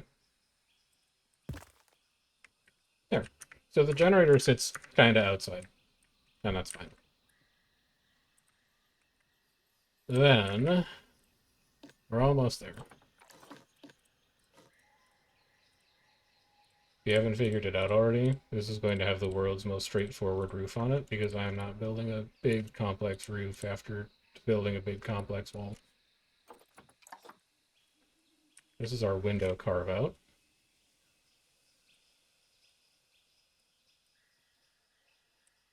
It's going to go about here. And about here. And about here. And then to fill the space in between, we'll just grab a little section of this.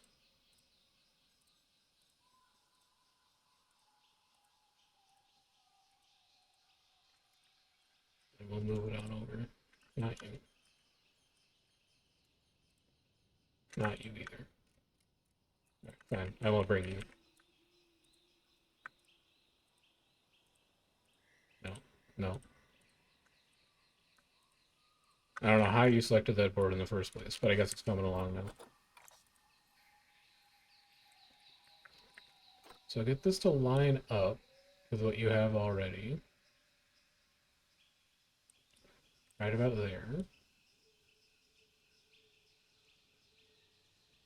Yeah, that last piece of board that you dragged along is going to cause you no end of grief here.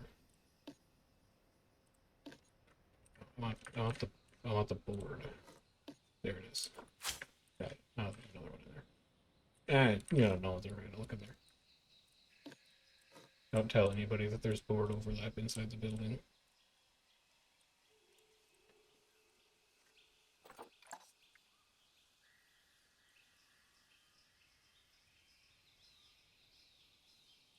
And we'll just keep moving this on down.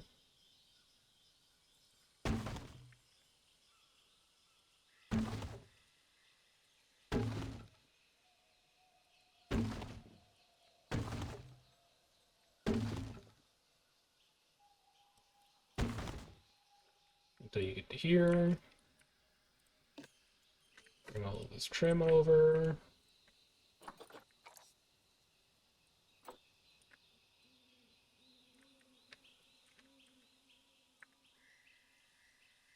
Doesn't actually need to come out that far.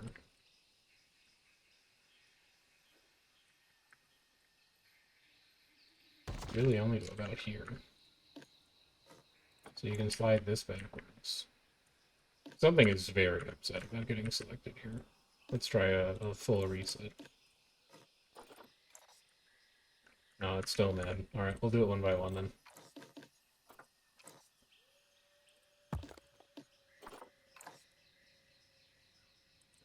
I guess at some point you got rotated and you're not happy about it.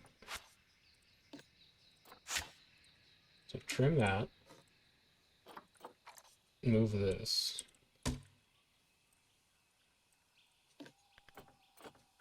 Move this. Grab all of these.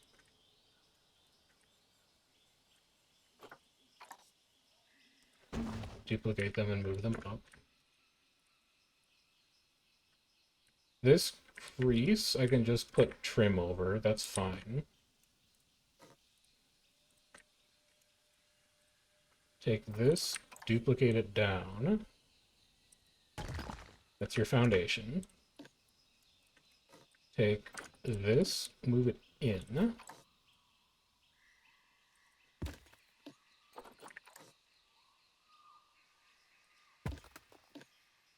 You as well. And then grab this.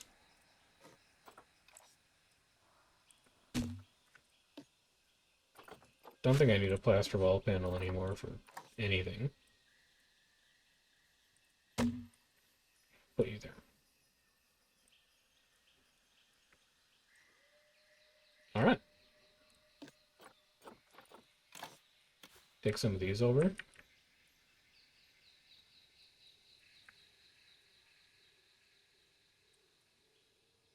Granted, they don't have a great view. But, you know, whatever. Actually, I'm just gonna have to. You can go like that. And I carry one piece of trim back here. Hey, nobody is ever going to see back here. It is completely insulated by a rock wall. But there's our first staff lodge of 3 done. Which is concerning. Corrugated plastic flat.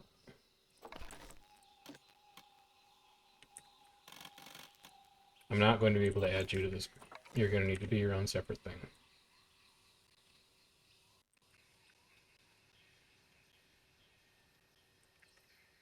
And I'm going to leave you slightly sunken into the breeze block trim as well.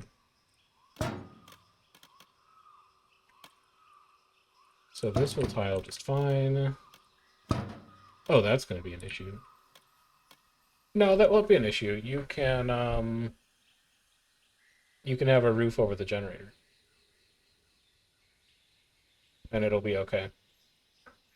Yeah, alright. Then we stop editing that group. We push you in a little bit. We raise your height a little bit so that you match.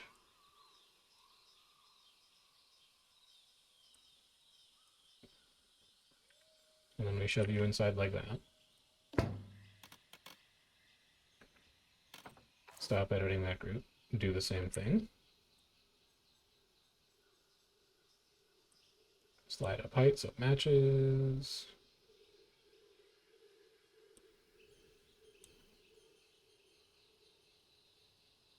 You're going to go to roughly here.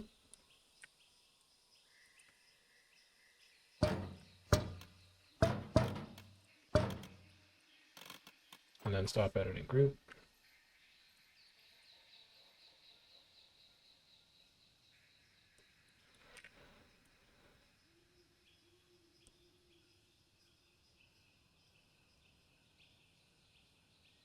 To just barely sit flush. There you go. So then you don't need this trim. Because now this trim looks very weird.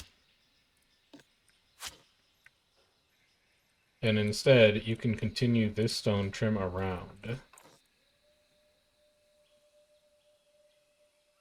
to make it into part of the roof.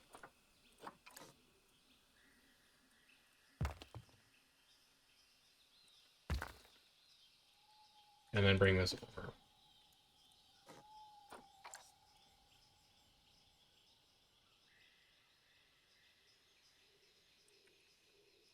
Kind of, although it really doesn't line up with the generator very well now. Which means that you may want to slide the generator around to get it to play nice.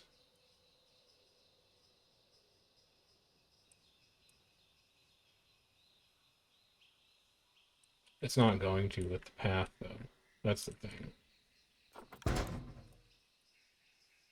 Then I think that may be the best that you can do. I don't like it. I think it looks ugly. But I'm not going to fight with it that much. Because I'm really pleased with how the rest of this turned out. I think it looks very nice. Although I don't love this. This tiny spot where you can see it poking through. Let me see if I can adjust this without too much wailing and gnashing of teeth. I just pull you out an extremely small amount. Yeah, you still look mostly flush with everything else.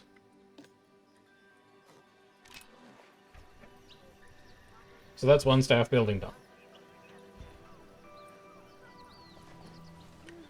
Let's give them a bit of terrain work here.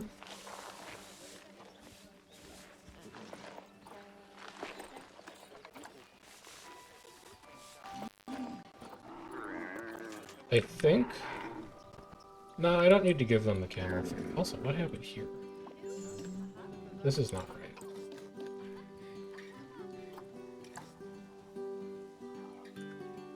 It should be this duplicated up.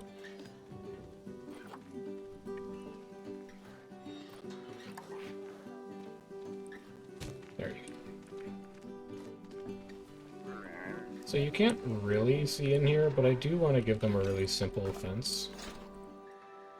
Maybe this is the point that we bring in some of the pre-made African fences, because they do look nice.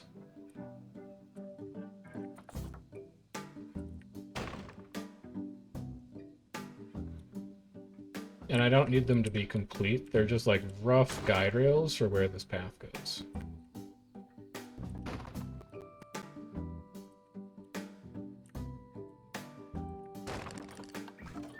We could even have a few rocks filling these gaps. A little something like this, maybe.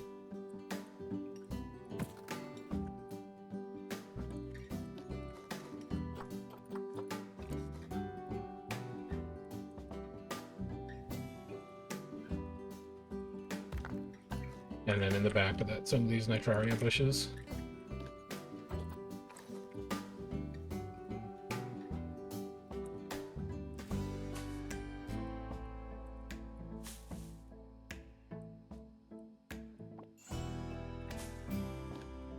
And some green grass.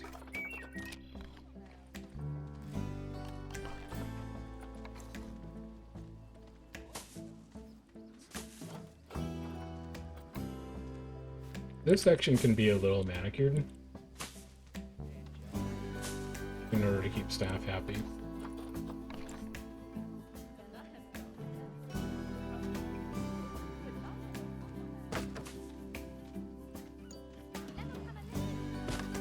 Now, how does it look from this gap in the camel visibility?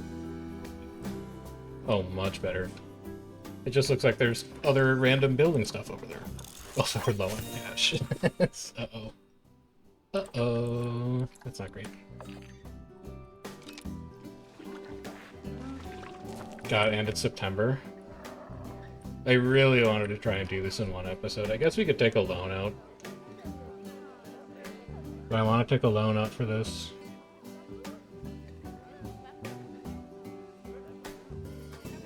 Because the other thing is I want to have a big research facility here. I want the quad research buildings. And I don't have them yet. Like, I want to do... I can show you with the size of a vet surgery. I want to do research building 1, research building 2, and then a workshop. In this one. And then over here, I actually don't know what I could put here, but we have room for another big building there.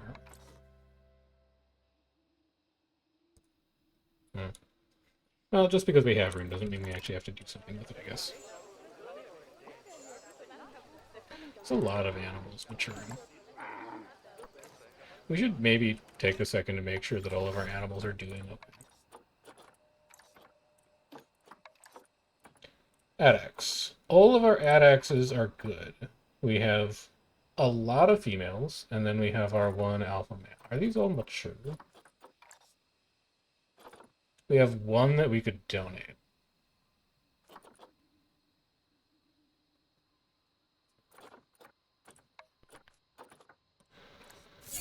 We do get quite a few conservation credits out of that. Yeah, sure.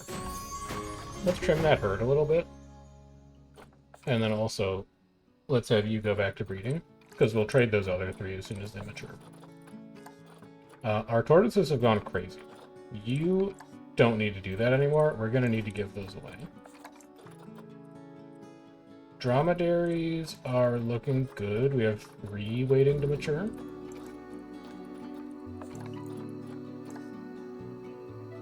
I have 3 fennec foxes in quarantine.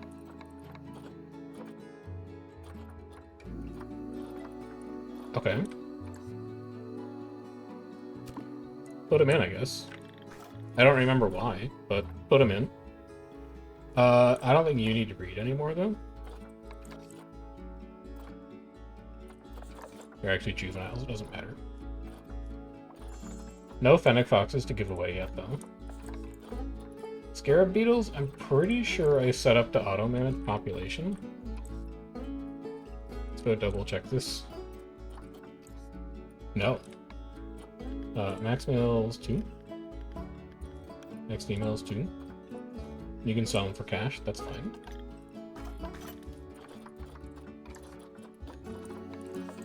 Sandcats, we just have the 2. You can breed them. Scimitar horned oryxes.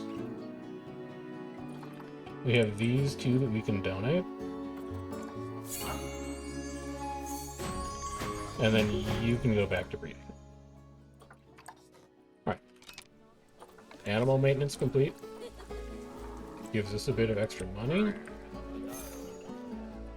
Hey, this building complex we can do. We can definitely do this one. I may save this for later, though. And it's a little dark inside the houses currently, so I also can't get in there to do their rebuilding that I wanted.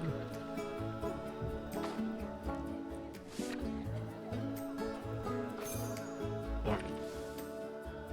Sorry, I was just rebuilding my mental energy briefly. Let's get ready to set this up. Could maybe also light this map. Do I have any good lights yet? Light.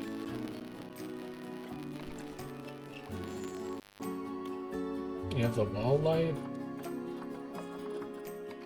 New world decorative light bulb. You don't have great lighting options currently.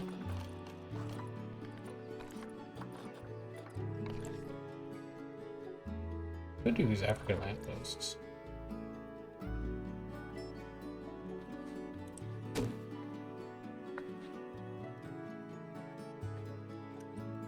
Let's see how much light that actually contributes. Extremely little. But I guess it's better than nothing.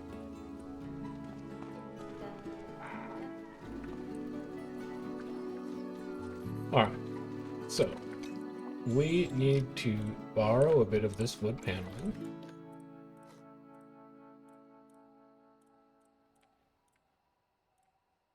Now their money is rebuilt back up to $7,000. Pull you over here. Group edit.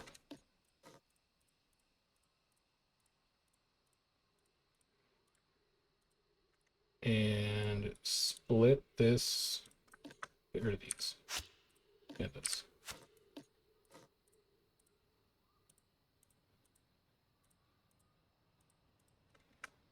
Split this from its group. and then use it to start paneling this new building. And make sure you're rotating it correctly.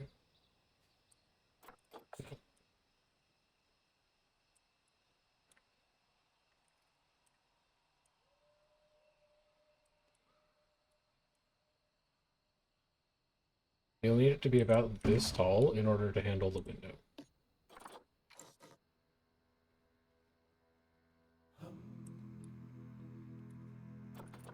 And then spin it 180.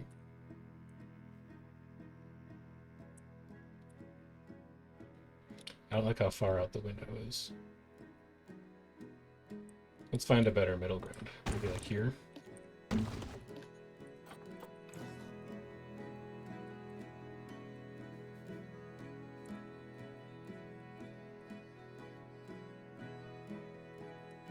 Something like that. It's a little bit too far in front of the door. How do I do this over here?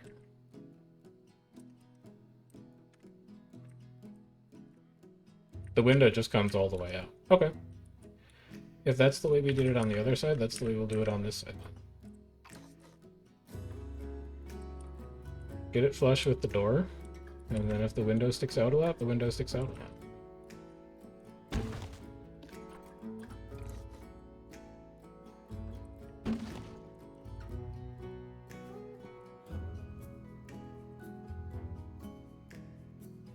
That's just life.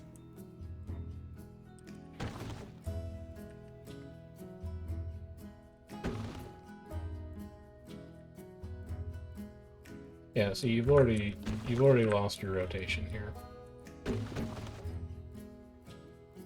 Is it this piece's fault?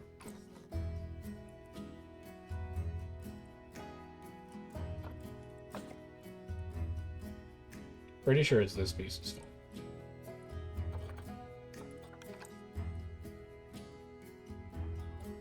Yeah, you're not exactly on the world axis, which is your problem.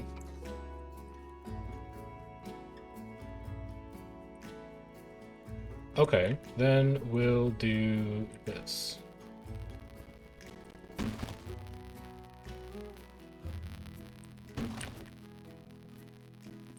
We'll say, I understand you're not going to line up exactly, and that's okay.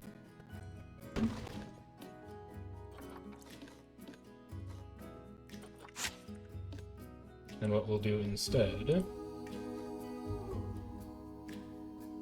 is get all of you in, and then rotate you.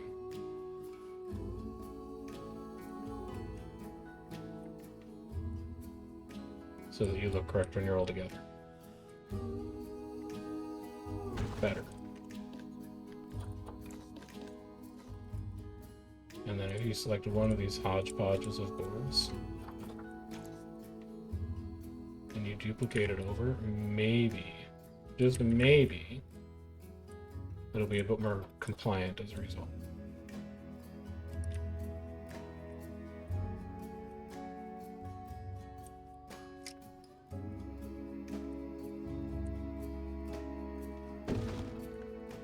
And then here you really just need like a single board strip,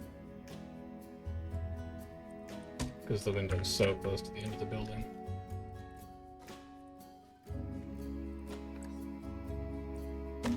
Here you can just grab a chunk of boards and bring those over.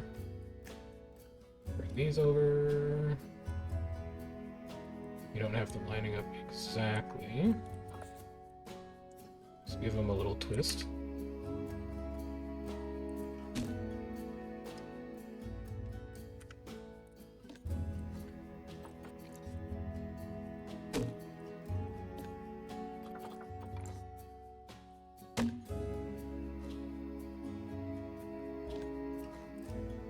Same thing. Those look lined up to me.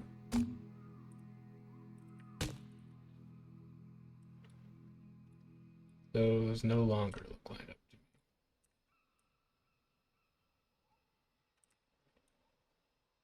to me. There you go. Oh, and do the bottom too, I suppose.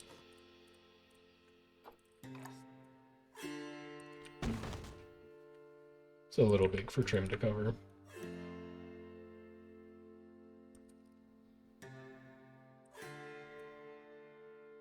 There is a part of me that's annoyed that I can't get these to line up exactly, but then there's also a part of me that says these boards look intentionally rough by design.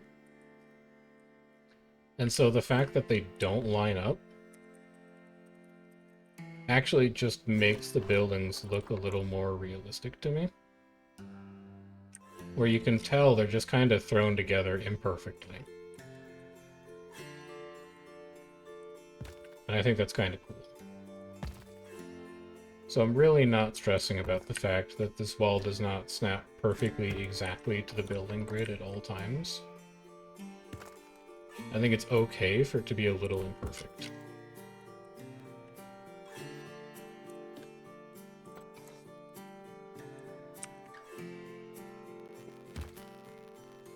Bring the trim up here. I don't know how far out it's going to need to go, so just send it out a little further than it needs to.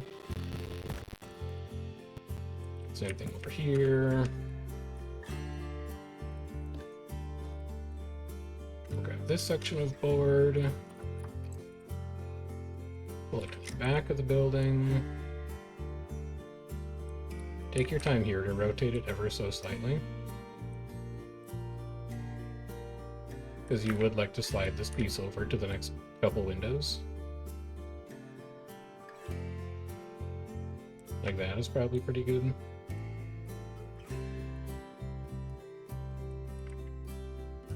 So you'll go here, here, and then you'll also go over here,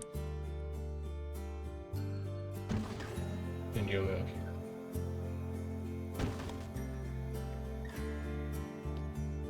And then we'll select all of this again.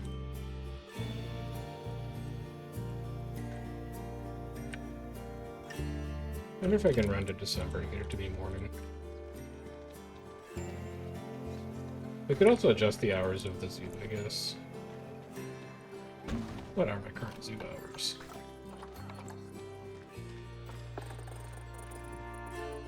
Oh, we close at 1800. And we open at 7. That should be good to get a little bit of, like, evening.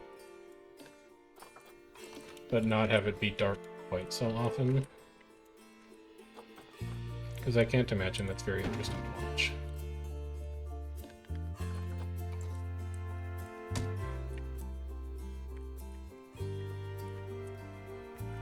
Alright, that's coming along. Grab your section of sidewall.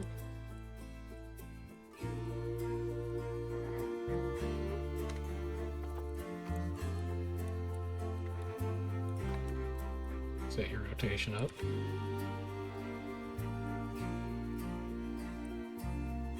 You are just barely not aligned with that one.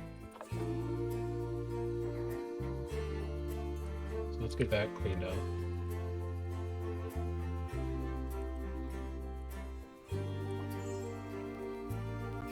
That's pretty good. Good enough to run with.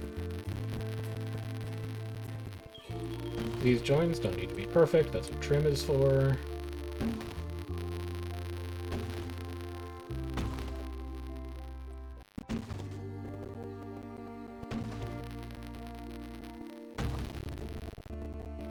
And then we can carry you right through to this side as well. I don't know how far in you're going to need to go, so you can go in that far. And then we'll carry you over to this side as well.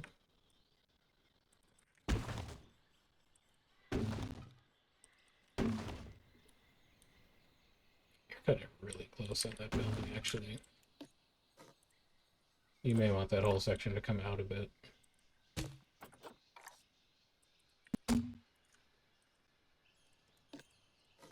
Yeah, I think you do.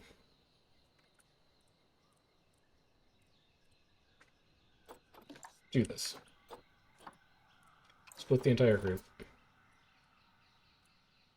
Multi-select just this wall. Split everything again. Multi-select just this wall. Don't want trim, don't want boards.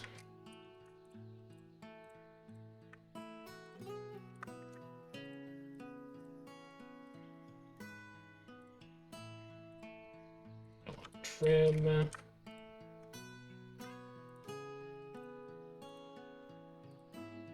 we go. And then don't want this side either.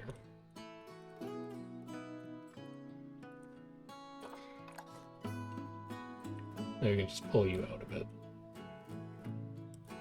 Maybe a lot.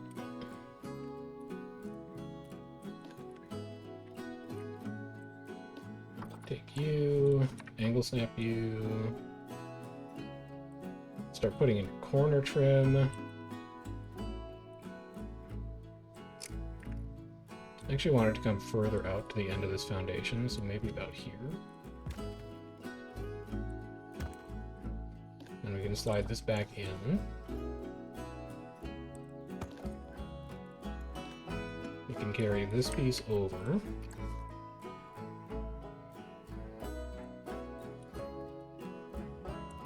It is somehow not on the grid that I want it to be on. That's okay, it'll work.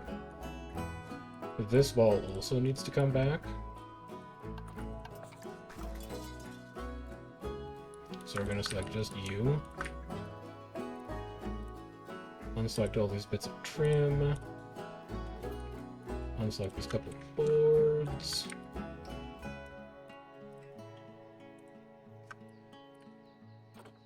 Pull you out. There is good.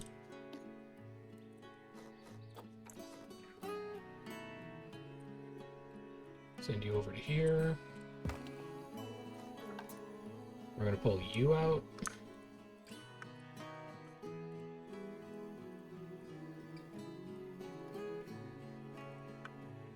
Deselect this trim.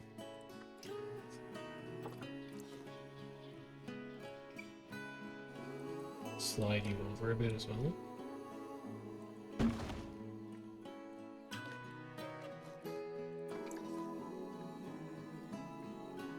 Trim's going to go about here. And then about here. And then last one will go here.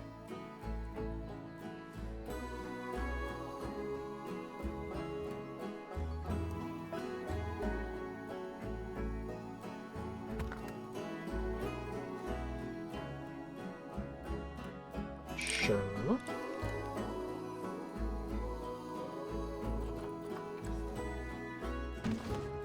Now we just fill in a couple of the gaps.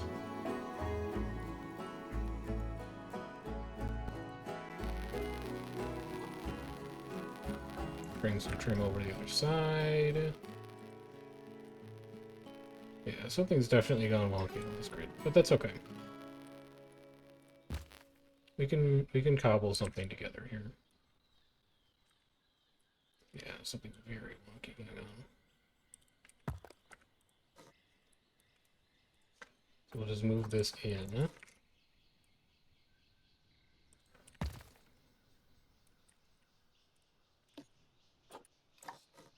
Rotate you. Send you back.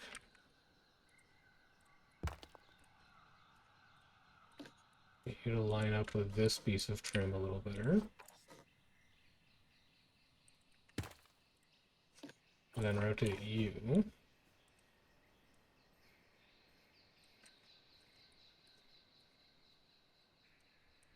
Send you back. And you line up by some miracle. So that's great.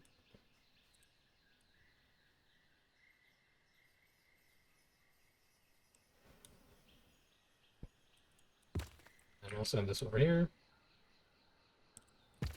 And that's trim complete.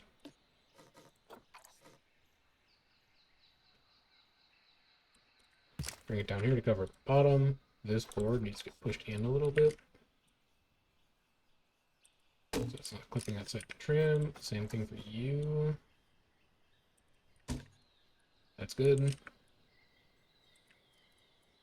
You, and you, and you, and you, and you need to come down just a little bit. As do you and you. As do you and you. As do you.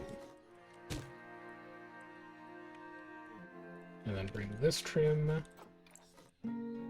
over here. I can already tell you that will not be lining up. So let's try and freehand it.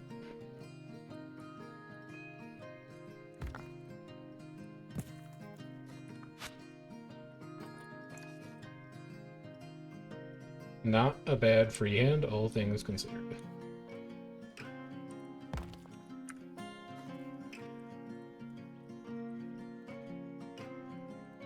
All these that are just barely poking through. Slide them down a tiny bit. You and you are still problems. There you go. So the last thing you'll have to do, move these boards over, fill in the space in the middle.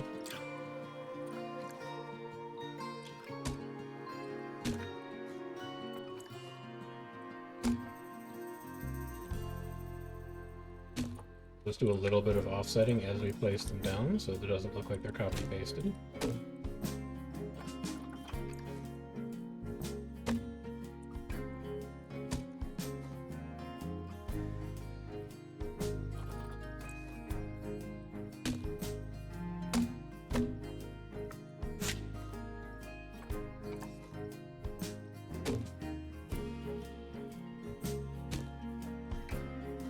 Oh, you missed trim at the back.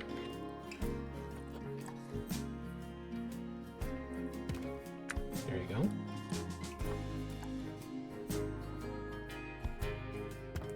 There we go. And then also trim here. You need to unpause to start making money again. So we're down to $700.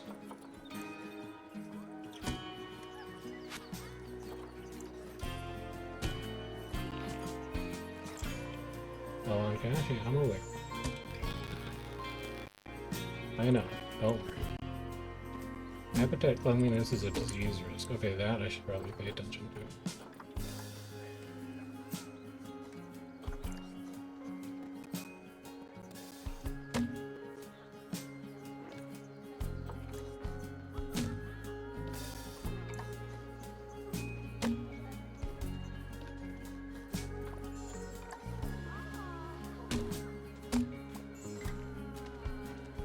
Trim on this wall as well.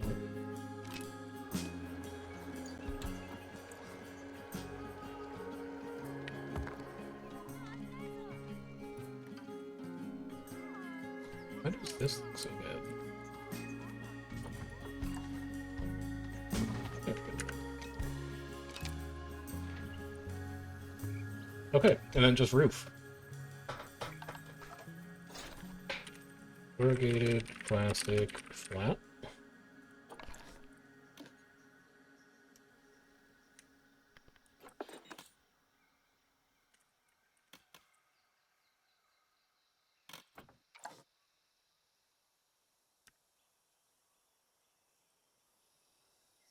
Go ahead and get you squared off here.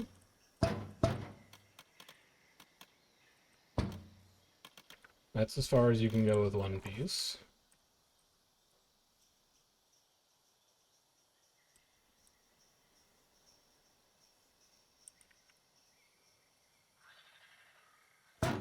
Good. Oh, not good. There we go.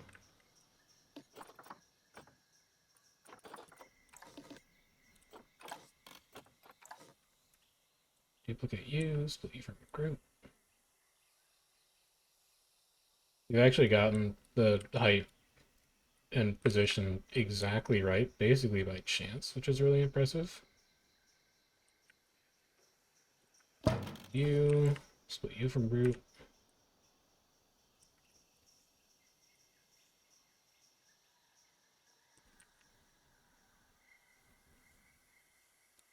Bring it over by one.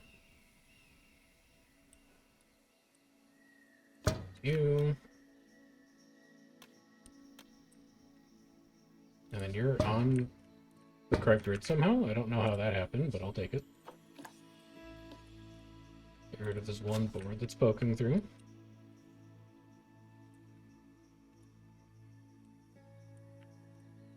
Grab your awnings.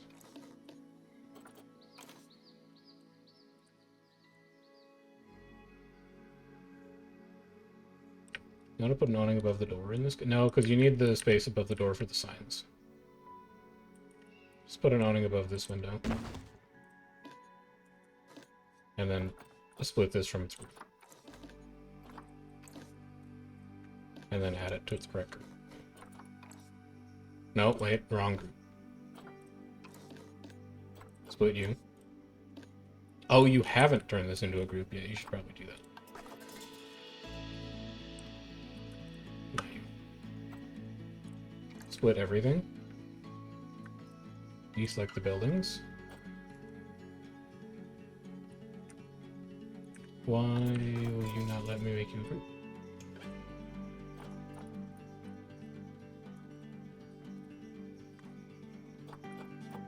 Oh, because it's got the roof on it. You need to get rid of the roof as well. There you go. Now it's a scenery piece. And then you'll just need your signage. Grab these. Move to here.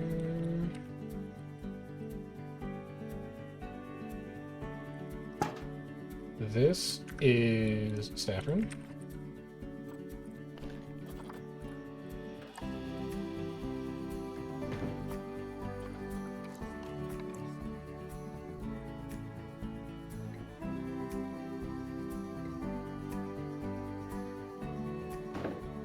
Staff.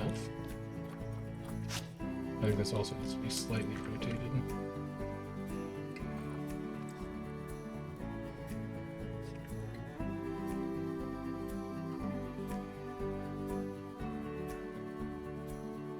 There you go.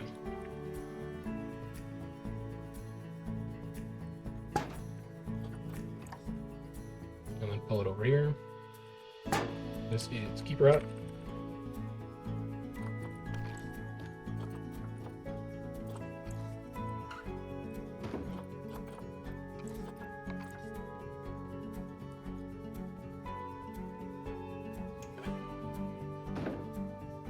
Nope.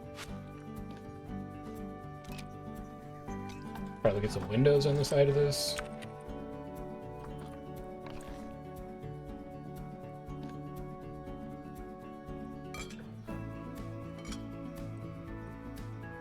Move them down so they're level with the other windows. There you go. And then maybe just one big window on the side there. Okay. And then you want to clean up and dress up the outside of this a little bit. I have a tree that is just barely taller than the building, but it is not a coconut.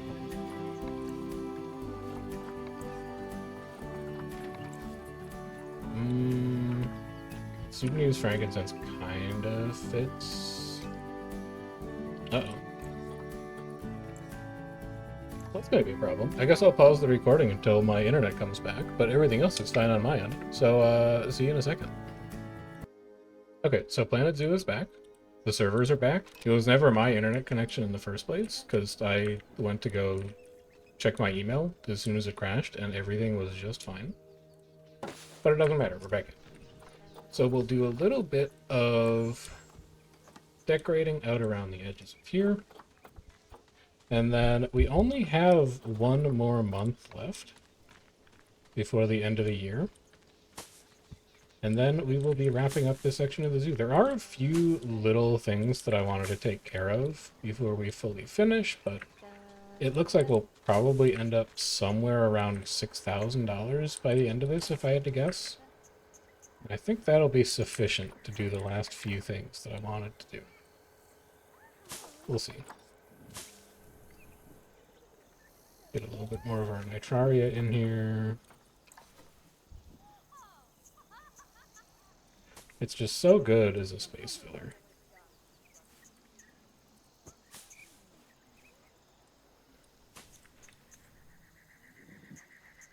Could even make like a little rock wall here that visually separates out these areas a bit more. Sort me by price descending. Oh, and especially because there's guest viewing right over here. We absolutely want to separate this off a bit. Let's get this in. We do not want guests to be able to pierce the veil back here.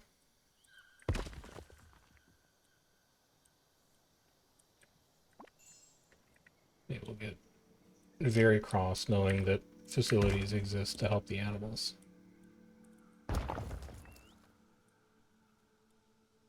We'll just slide all of this around a bit. And I'll have it join in right here, probably.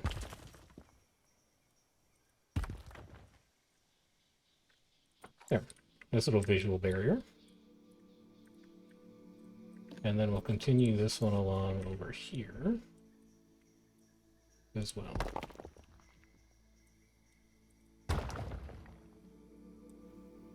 Right around like that.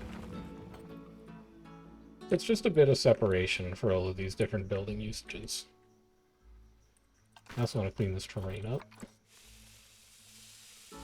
I don't need it to be rocky anymore. Rocky is just what was demarcating what our eventual land use would be here.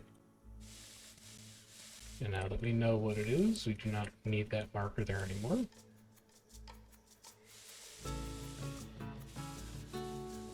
Clean this up a bit. This is all going to be scenery and theming back here. I'm probably just going to do even more decoration off camera, because we're not going to be able to get through it by the end of today with the way that our budget is, for sure. So we'll do a little bit of extra scenery and theming and stuff back here off camera, just to make the area look a bit more cohesive. But the last thing that I want, there's two more things I want to make sure that I actually get done today. And one of them is to build up the inside of the shelter for the sandcats. So let's make sure that we do that before we do anything else. Give me a mud wall. Do not random rotate me. What I want them to have in here is, first of all, I want to... Oh, you have to be kidding me. Alright, I'll be right back again. Alright, we're back again. For how long? Who knows? But let's see if we can't very quickly knock out this sandcat habitat, just in case we get punted off again. So what I want to have in here is I want to have a raised section that the sandcats can walk up, because it'll make it easier for guests to view them. So we're going to do a little box like this. And then we're going to angle snap. We'll have this be a little ramp up that they can use. And then at the top, we'll put a couple of their basic enrichment items. And then hopefully they come up there to eat, and they're easier for the guests to see while they're up. So we'll make a little flat section up here.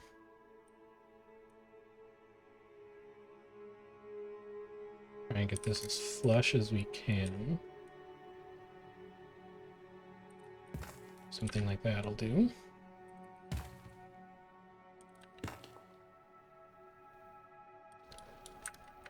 And you know what? That's also really good. I'll take it. This back here I'm going to have to go all the way up, though. Just to really make sure the guests are shielded from seeing where the keeper gate is. And then we'll have this part come down a little bit. So there's just a little ledge here. And then on here, this is where we're going to put their main food dish. I don't want you to snap though.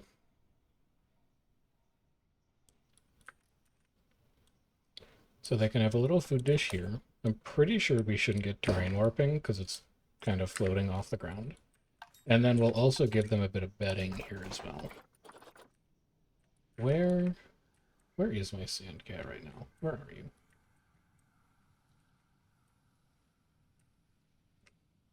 You in your burrow? Outsider integrating. Sure. Enrichment, habitat items. You should have plenty of toys in here because a lot of your... That's so comically big for a sandcat to hunt. I'm not doing that. It's so big. So give you a little bit of straw bedding up here.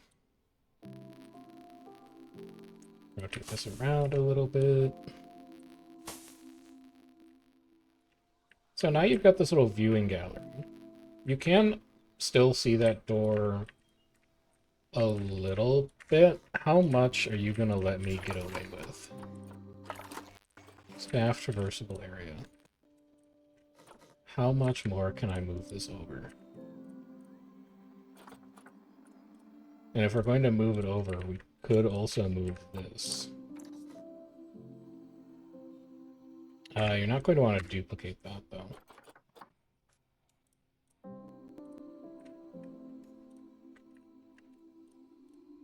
Grab all of it. Make it into a group. Can you come out to here? Yes. Oh, it's perfect. So now I can come in here.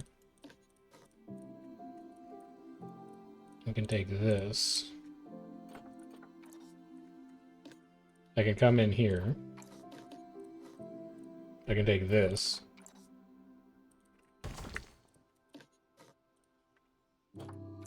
And this. And this. Oh, not quite. Let's do these one at a time. There we go. Do these one at a time. Let's change the color on these. We'll do our palette select. I want them to be not quite that harsh. Closer, I want them to be more of like a sandy brownish yellow, maybe something like that. Yeah, that's pretty good. 2 seconds and I'll be right back. All right. And I know it's been no time for you as the viewer, but today is non-stop. Holy cow. Anyway, let's finish up this this ramp up here to the Sandcat platform. While I was on the phone, I was thinking about changing this up a little bit, and I think I want a bit of ramp back here that is kind of hidden in the back. That's just going to go like this. And then we can have more elevated platform in front. Because the Sandcat is a very small animal. It's extremely small. And so giving them a bit of an elevated viewing deck is something that is going to make it easier for guests to look at them. And I think is going to help with the way that this exhibit feels overall. So we're going to slide you over to here. And in fact, I may go like this. Ankle snapping. I may just have you be flush with this ramp, like this.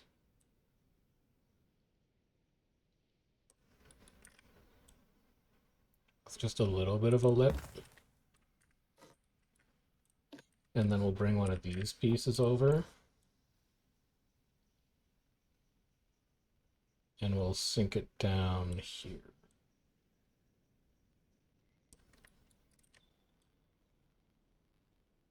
Just like that.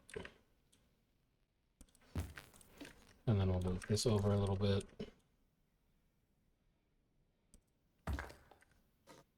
No, wait, that's not what you wanted to do at all. What are you thinking? You were just describing the way that you wanted to do this thing. And then you completely ignored your own description. This comes over here. This, you're going to need this piece. This is going to come over here. And it's going to connect here.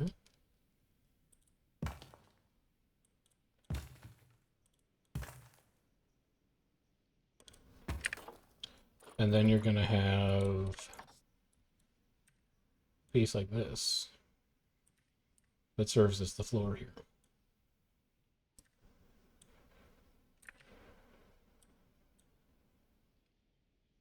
Pull it up so it's flush. Slide it here. Boom. There. So now we've got this really nice viewing deck for the sandcats to hang out on. We could even give them a little bit of climbing infrastructure if we wanted to. Could have them, like this section over here could also be raised, and we could have a little, we could give them the climbable natural bridge, which is actually a really cute idea that might screw with keeper pathing, but it would be really cute though. Yeah, it would be. All right, fine, we'll do it. Let's also fix this up. There you go. So we'll make a second false wall here. And this one will have turn in about here. So I want to keep this window spot carved out. So you'll go like this. And then we'll take this over here. And this will go about here. We'll go about here.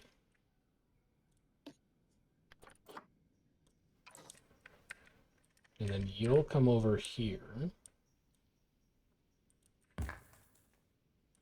We'll have to go and check the sacred scarab habitat after this to make sure that it's not clipping or intersecting or doing anything weird, because that is right on the other side of this drywall.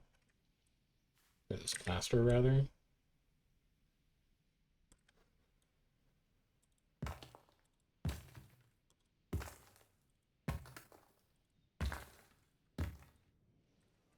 Looks great from this side. Nothing suspicious going on at all. And then give me the bridge.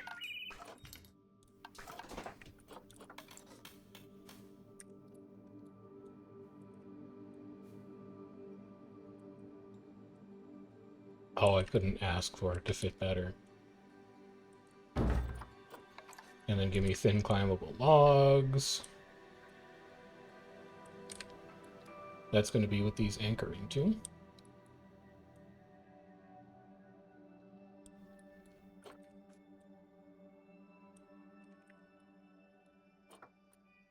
How big is the big climbable log? A little too big.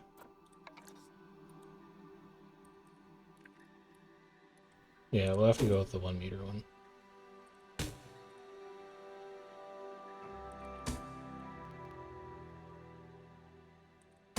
Now, please, please tell me that keepers can still navigate this habitat. Oh, I'm gonna have to raise this bridge. Or you put the gate here. The bridge isn't negotiable anymore. The bridge has to exist. I've become too attached to the idea of the bridge. It's just a question of how high the bridge has to go to allow keeper access. Good.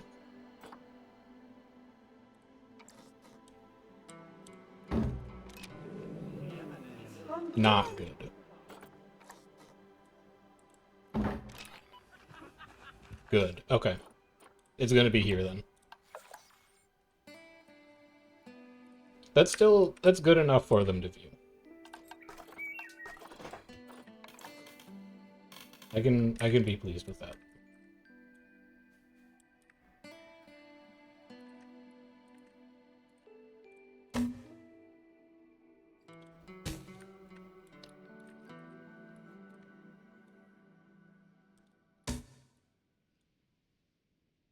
Now, the question inevitably turns to, how are they going to get up here?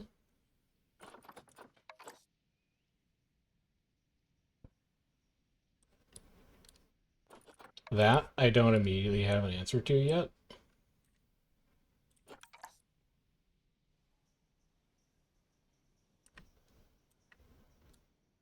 There is another way that you can do this.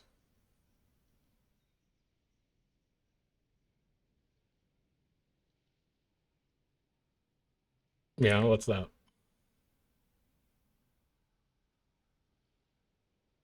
It's lowering this.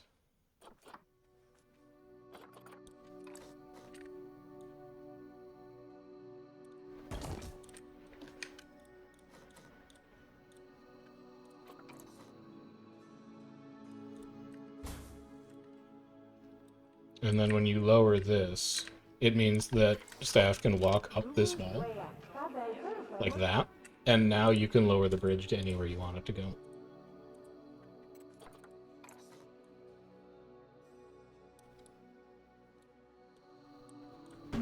Like there.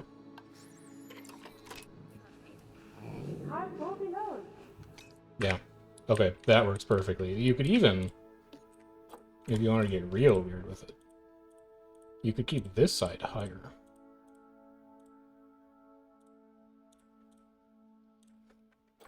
Have it be asymmetric. Like that.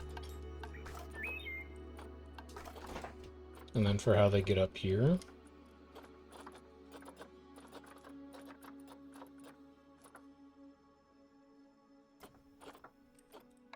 I guess just grab one of these tiny guys. And they're not tiny, you know.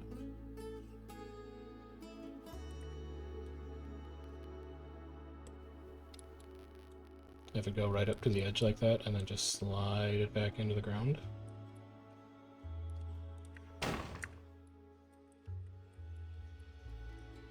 And then put more enrichment over here on the other side.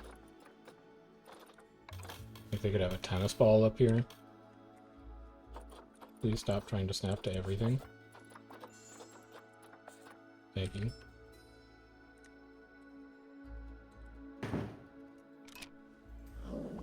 So they've got a fun tennis ball. You can have... Oh, you should put a blood scent marker up here, and you should bury it. You should add it to the group, and then you should bury it. Is it in the group?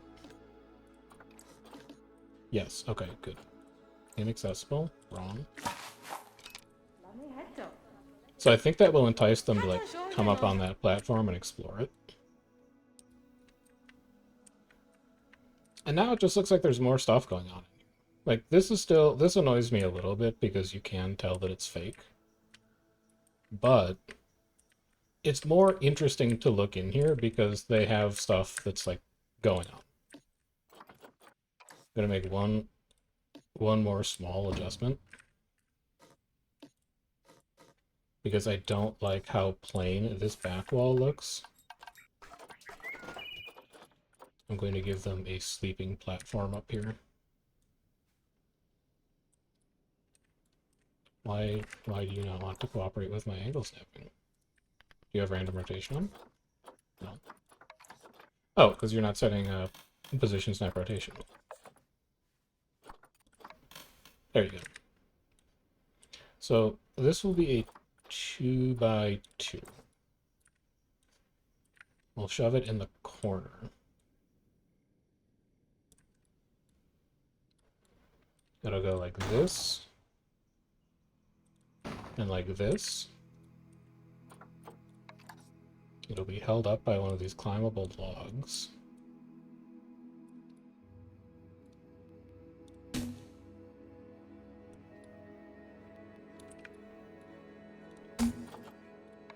And then we'll give them a climbable log within 2 meter in order to actually get up there.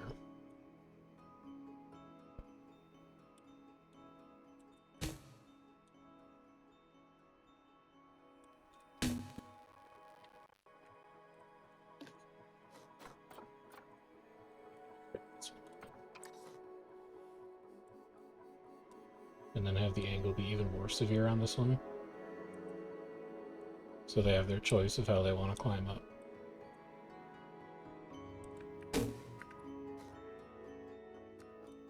And then take one of these and put it up here. So now, if they want to, they can go and sleep up. They have all kinds of fun stuff to do in this habitat now. And as tempted as I am to watch them, we're at December 29. I can't advance time anymore. Because that's all the time we have. We're going to have to stay paused for the rest of the episode. Takes us to Sandcat 3. And we'll come over here and we'll do the same thing for our Fennec Foxes. We're going to give them a very similar layout. Mud wall. Start me with the 1x4.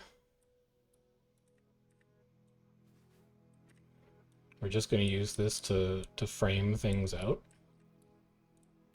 We want this to look like it's a fake wall. It's obviously going to be what gives the keepers access to the habitat.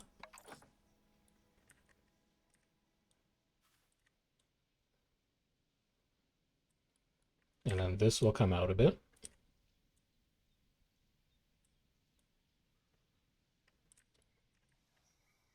I think you could have this be narrower. I think you could have it be like that. And then you can have this come like that. Set this in here. You want to bring this wall up high enough that as a keeper enters, you can't see them.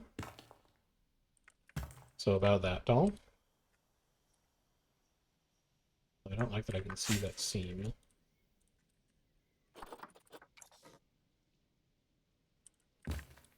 Something like that.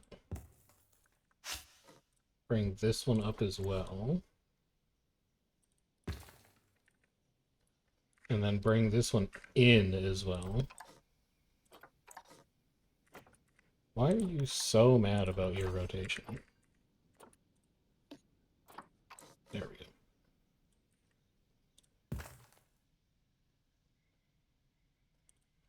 Don't worry about that Fennec Fox. He'll be able to get out. Then we pull this wall forwards.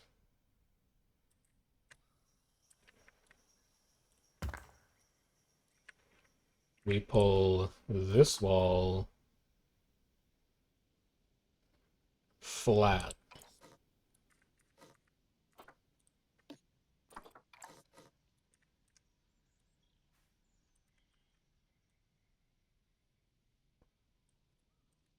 This will be their ramp up.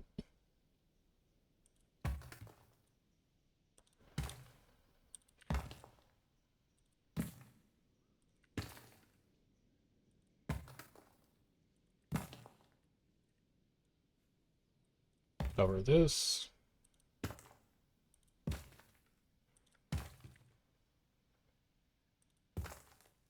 Move you through here.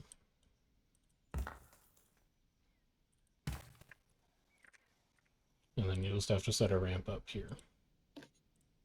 Which you can do with this piece. Angle snap on, tilt it down by 1. Get it to join cleanly.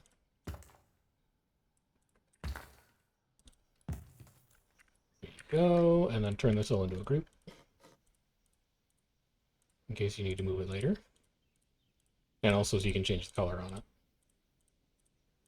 You want it to look different from the rest of the mud that this entire Fennec Fox house is built out of.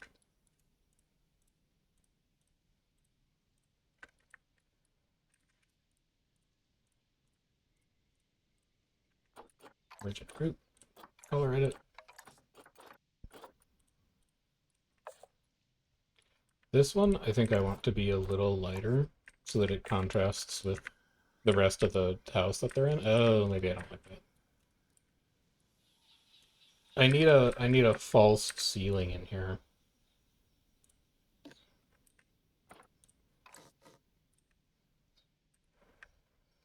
I do need a false ceiling in here. All right, plaster.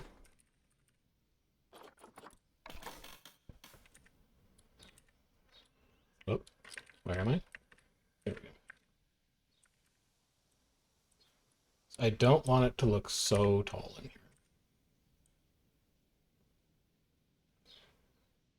So the ceiling needs to be about here. And then we'll just pull it all the way back.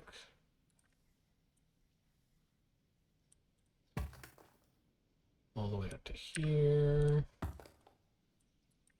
Pull it back towards you. And then finish the rest of this off.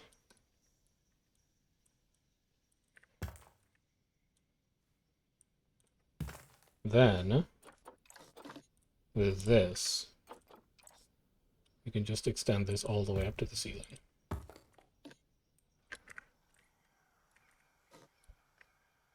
And now we have this nice little viewing gallery. Show me panic clocks. Any of them will do. Enrichment. Have to add items. No, they can't climb. So they don't need any kind of climbing gear. But I do want them to come inside this place.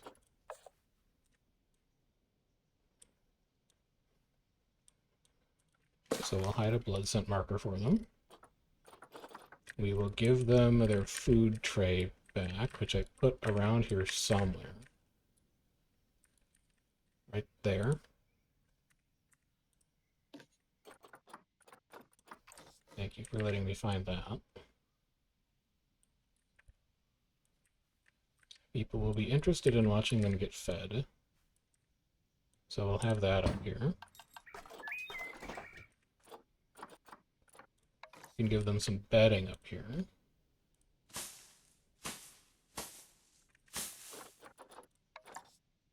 A tunnel isn't going to do it. They can have a tennis ball up here to play with a bit. Sprinkler and bubble machine doesn't really make sense. Bamboo feeder doesn't really make sense. I think this is just going to be it. Their indoor enclosure is going to be a little more Spartan by comparison. But that's fine. I want to continue this wall all the way up to...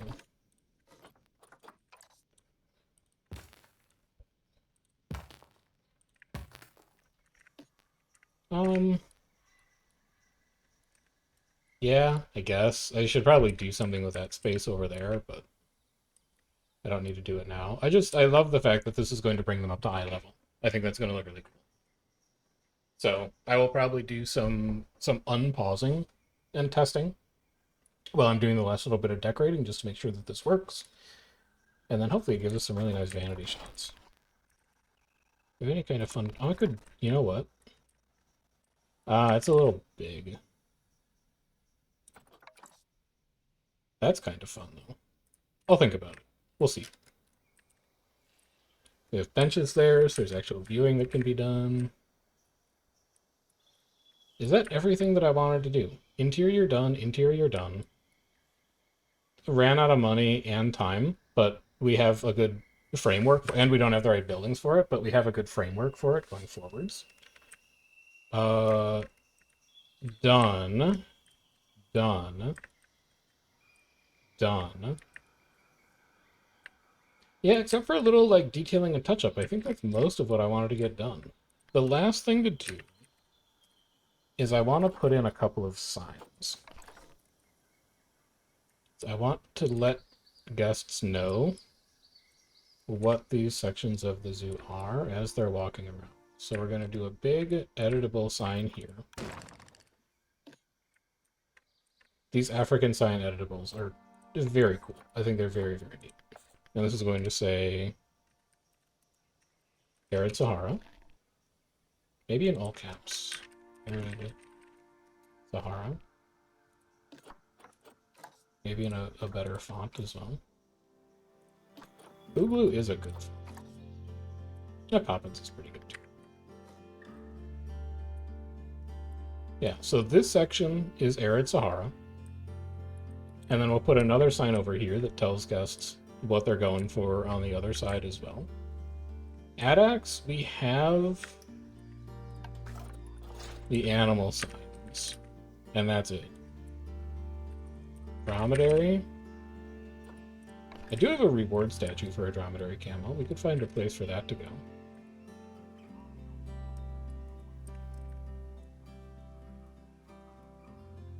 Do I like that?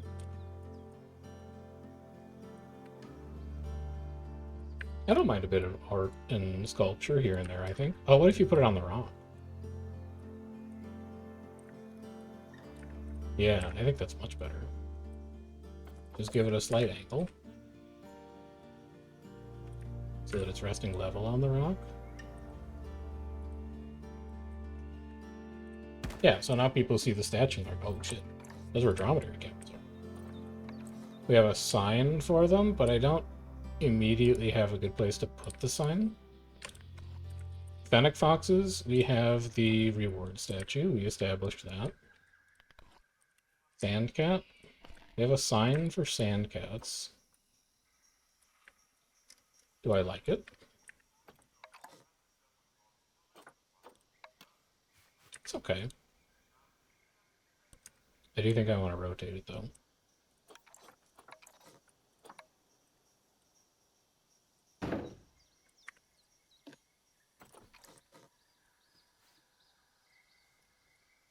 I want you to look like you're walking on the breeze block.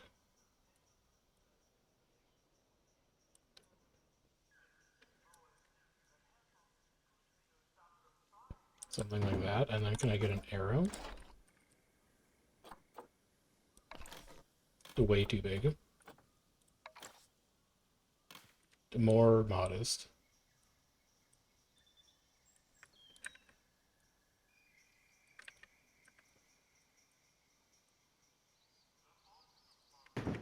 Let's also change your color so you're a little more desert themed. And then can I get a... So there's like a dash or a hyphen. Blue 3D. I guess I could use like an eye. An eye will work.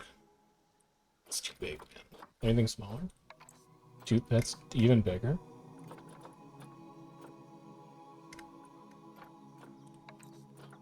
I think you're stuck using the eye.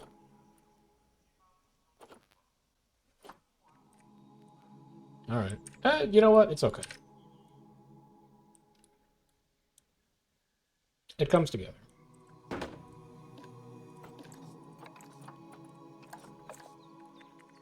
Just in case they don't know where the sandcat is, now they know. I'm scared to try and fit the word sandcat into this small space, so I'm just not going to try.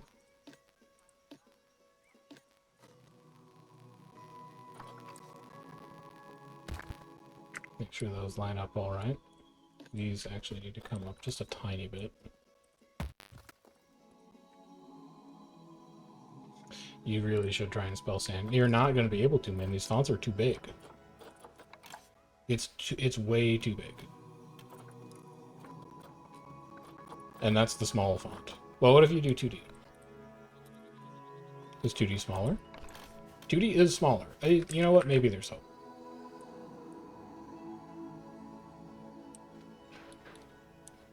Maybe there's a slight amount of hope for you here. So is it just me? No, it definitely looks better this way.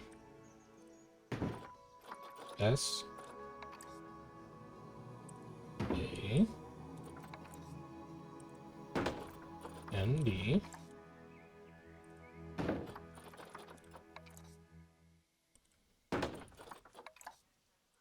C A T. Sandcat. And let's change this color. It's virtually unreadable. I think that's going to be your best option. Yeah, alright. Just a teeny tiny bit of theming. And then Scimitar Horned Oryx. Oryx? Nothing. Scimitar Horned Oryx gets nada. That's what you're called, right? Yes. Alright, so you don't get anything. You could put a second desert or a sign in here. You could say, like, you know, Rest Pavilion or something like that.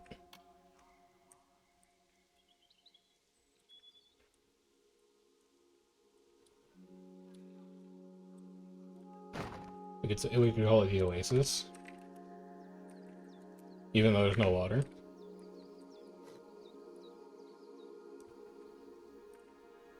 Yeah.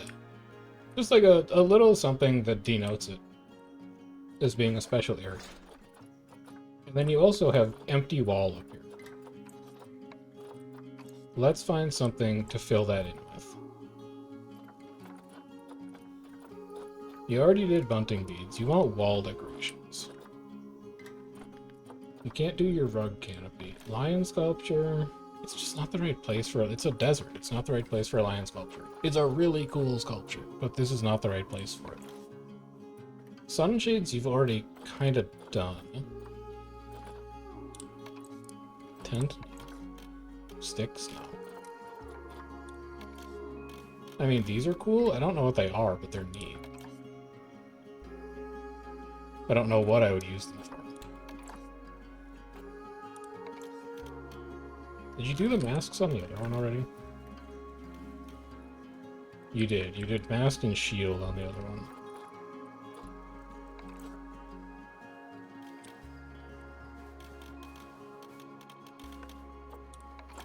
What about a wooden dome?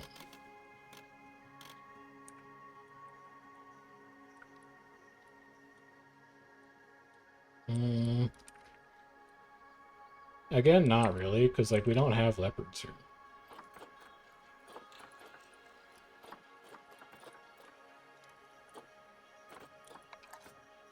I don't think I have great African decor. I guess you could just go with a rhino. No, because you're going to have rhinos elsewhere in the zoo.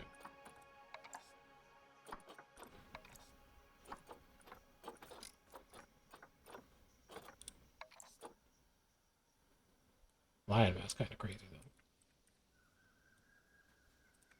Maybe we do a lion mask on this side.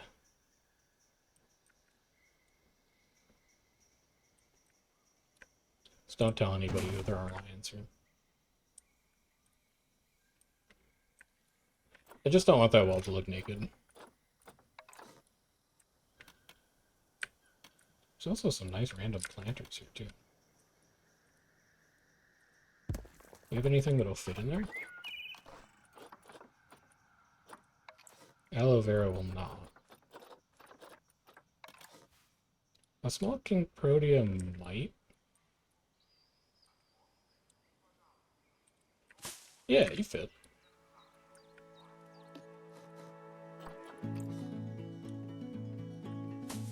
Let's scatter a couple of these around.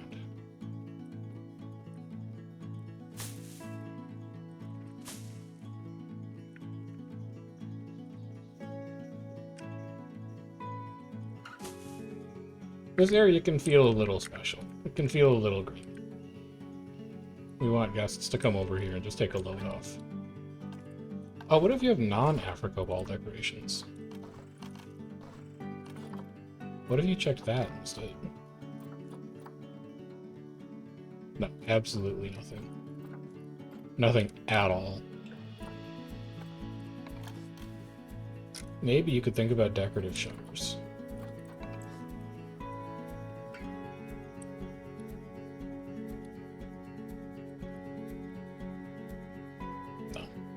I'm not sure what I want to do with those walls. I don't like that they're blank, but I don't immediately know what I want to do with them. So for now, I'm just going to leave it. I'm going to do... I know that I said in like the first episode of Empirical Sahara that I was going to do everything on cam. There's a lot of random miscellaneous decor placement that needs to happen to this zoo. So I'm going to run it ahead 1 year. Off cam.